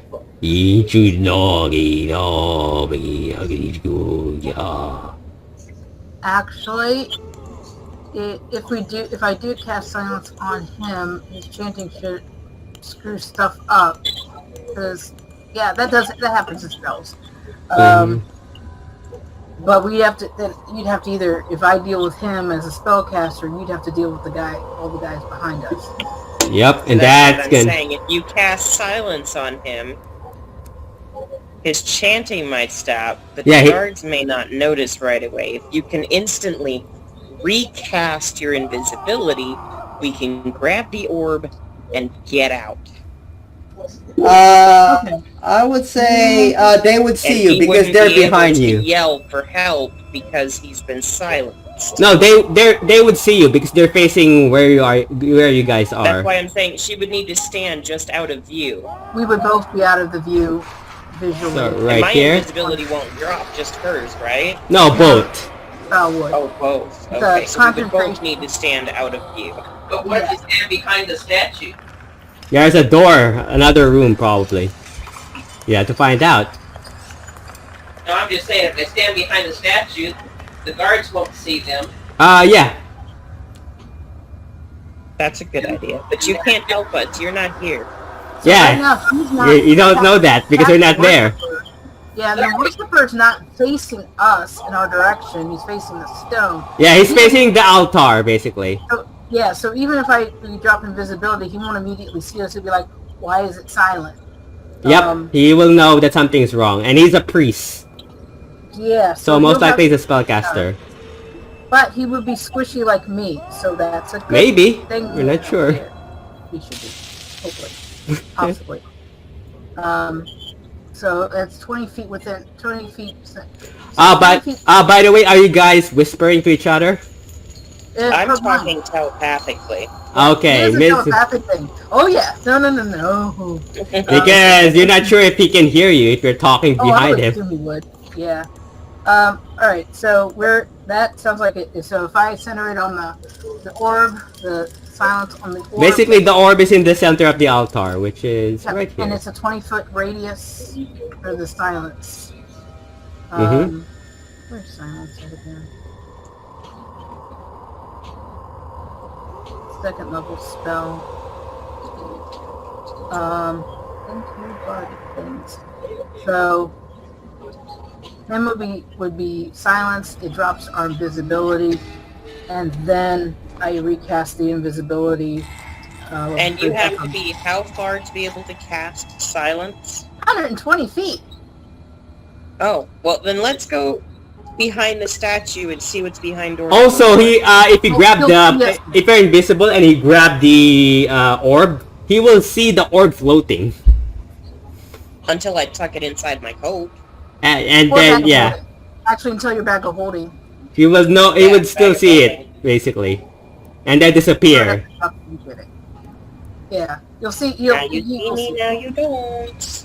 Unless, You'll So- probably be looking around trying to figure out what the heck silence is before. I'm gonna tell you that I'm gonna go check out the door behind the statue really quick. Okay, I will stay where I'm at. Be oh careful. my God, you guys are so lucky he doesn't have that prepared on his And list. have the invisible people. No. Really? He's a freaking priest. He doesn't know that spell. Okay, what do you guys do? Think. I'm gonna go put my hands on the door behind the statue and see what's back there. You guys, you go here. Yes. The door. I'm using my You use your hand. I'm using my gloves, yeah. Okay, gloves. This is basically a steel door, and it's more than 1 inch. Does it work? No. Okay, so then you don't know. You have to open the door. Well, let's hope it's a quiet door. You have to roll sleight of hand. And I would say because you're invisible, you can do it with advantage. Okay. Who's gonna know the door opens? That could work. 19 and 7. Gee, I wonder which one I pick. So what did you roll? Sleight of hand Oops. plus 10, so that is a 29. Oh God, there's no way I'm gonna beat that. 19. Nope. So you managed to open the door silently, and you see. Oh God, it's been a while. Let me just do this. A chest. So now, telepathically, I'm going to tell Miso to come back here. There's nobody here. We could cast the spell and then recast invisibility without ever being seen. Okay, I'll go with her. Okay. You guys. And I want to open that chest right there after I make sure it's not trapped. Okay, you roll investigation if it's trap. Give me 1 sec to check my notes. Magic shop. 9 health. 7.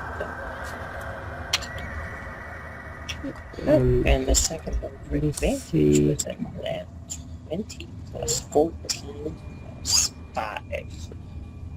Give me 1. 20, 34, that's 39. 39. Give me 1 sec. Rubble, bus, no. Oh my god, there's a lot to that. This is old notes that I'm looking, Bandit Cave, sir.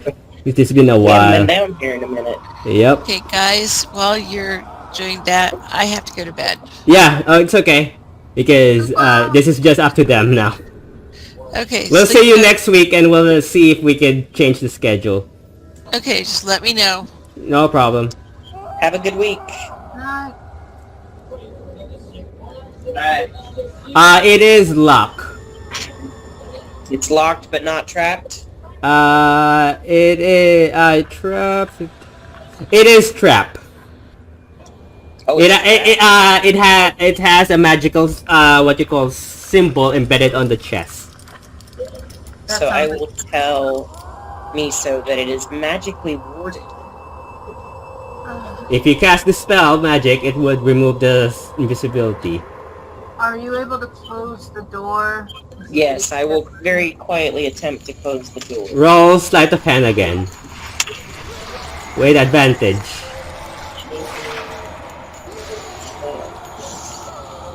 So, 27. Yep. Let me just roll. Nope. Okay. Yeah, you managed to close it behind you. Okay. Awesome. So this will drop the invisibility. I have. You know what? I might as well use the thing. I don't know.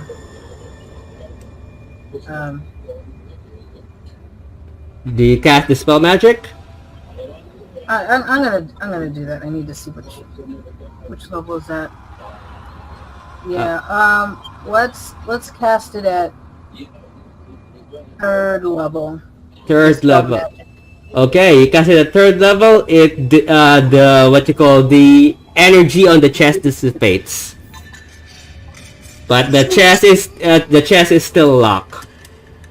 That should not be too much of a problem. Sleight of hand again. Okay, use your tinker's tools. Your what you call thieves tools. Yeah. 12 plus 10 is 22. 22. It does not open. Really? Mm-hmm. So if you try it again, the DC is gonna be higher, and if you fail, it will break the thieves tools. Sad that I'd have to buy more. Thieves tools is not easy to find because basically it's a lock picking kit. Right. So it's up to you if you want to keep doing it or... I'll try it one more time. Okay, remember, if you failed... okay, roll. Rolling.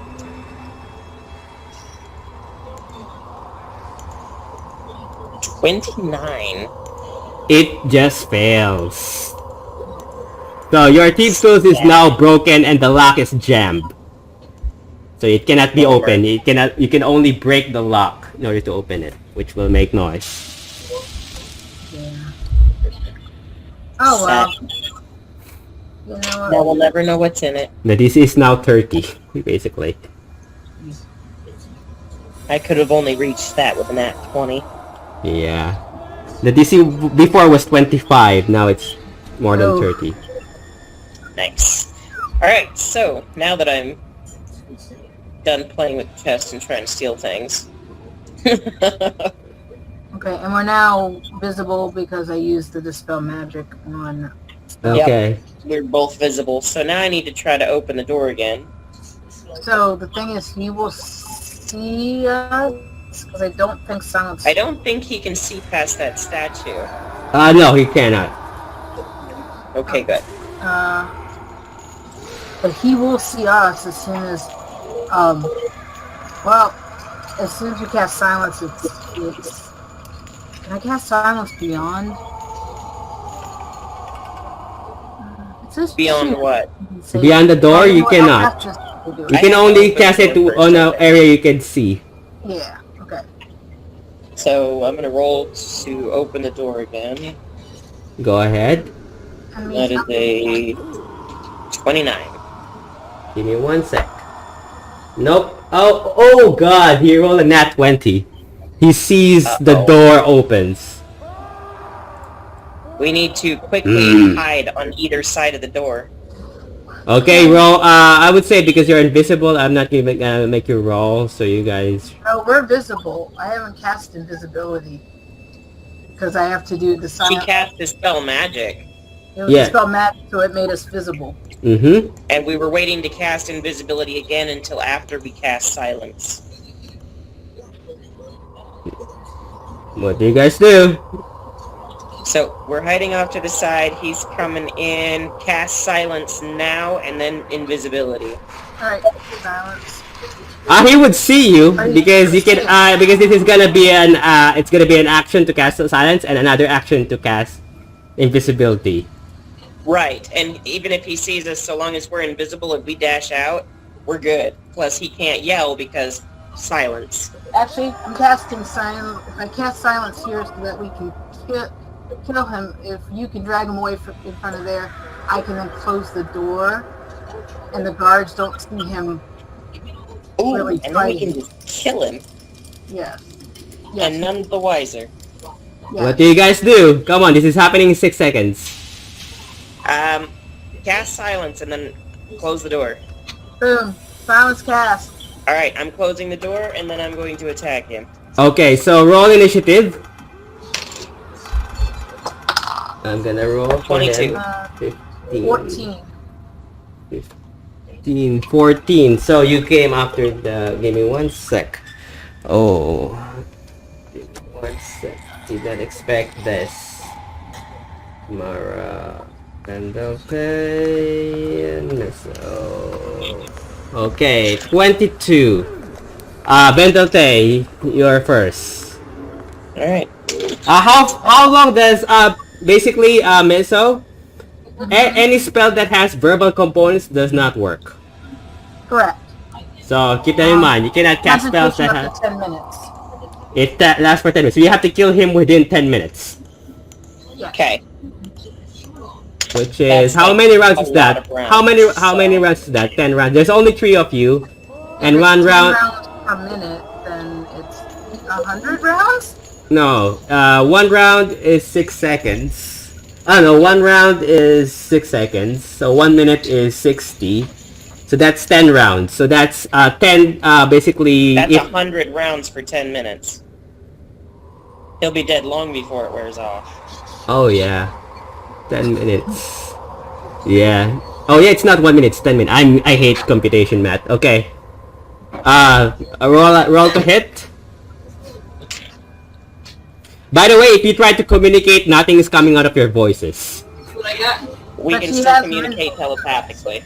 Yeah. So that Roll to hit. I was watching it. 29 to hit. 29 definitely hits. Roll damage. Because a lot of hotels have a lot of issues with bed bugs. Bed bugs don't like them. So they recommend, go get a sleeping bag liner. I've never heard of it. That That's 7, 8, 9, that's 10 piercing. yeah, I haven't even opened it yet. Charge it up. I have the battery for my truck. Did you get the exact same one I got before now? Yeah. 15 piercing for the sneak attack. Okay. Yeah. And then some. And 13 fire damage. Okay, he's still alive. Now, second attack. It's 26 to hit. 26 hits.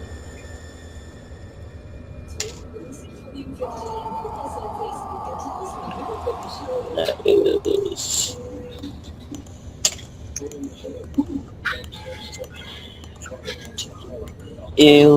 $11 piercing damage, Uh-huh. and he needs to make a DC 18 con save. He failed. So he takes 1d8, which is an 8 poison damage, Mm-hmm. plus 2 multiplying per round. He suffers 2. He's still alive, my god. So that's 8, that's 10 this round for Okay. poison, and then 4 next round. Oh, you just kill him. Oh, Nice. So he takes 10 poison damage in this turn? Yeah. Yeah, he just No, have just 8 this hit turn. points, so you just killed him. Oh, nice. So he plays there. Can we check his body really quickly to see if he has anything to open the chest? He has a key for the chest. For the lock. But the lock is broken. Darn it, we should have killed him first. Okay. Oops. Anything? He doesn't have any magical things. Let's see here. He does not. Nope, none of his items are magical. Everything of his spell is arcane or arcanate in nature. Inherit. Yeah. Cool. Then we gotta get out of here. So, I think now would probably be the good time to cast invisibility. I think. Yes. Because now that he's at least out of there, you just have to quickly dump the orb into your bag, so that the guards may get confused. But Take one of your caltrops and chuck it at a wall the opposite direction of the orb. We'll grab the orb, dump it in the bag, and then by the time they look back, Bob's your uncle. we will do that. 5, 10, 15... Let me just see. 5, 10, 15, 20, 25, 30, 35. Yeah, they can see the orb, basically. Yep, that's why we are going to cast invisibility and then come out here. Do you still have the spell slot, Miso, for two of you? Oh, yeah. I do. Okay. And what do you guys do? We're coming to in front of the altar. Miso is going to take one of those caltrops and chuck it at the wall just above the heads of the two by the door down there. Just above the heads, okay. Give me 1 sec to roll. Okay, so both these two would look behind them for 1 second and then look back to the orb. So yeah, you have 6 seconds. 1 second. I grab the orb, I drop it in the bag of holding and yank it closed and... Okay, roll sleight of hand with advantage. Okay. Nat 20. Okay. Fairly enough, you chuck it. It's in the bag of holding now. Now we boogie. We gotta get out. Okay, I want you guys to roll stealth with advantage this time. Stealth. 17 plus... No, 17 plus 27 plus 11. 27, 38. 38? Yes. 19, 29.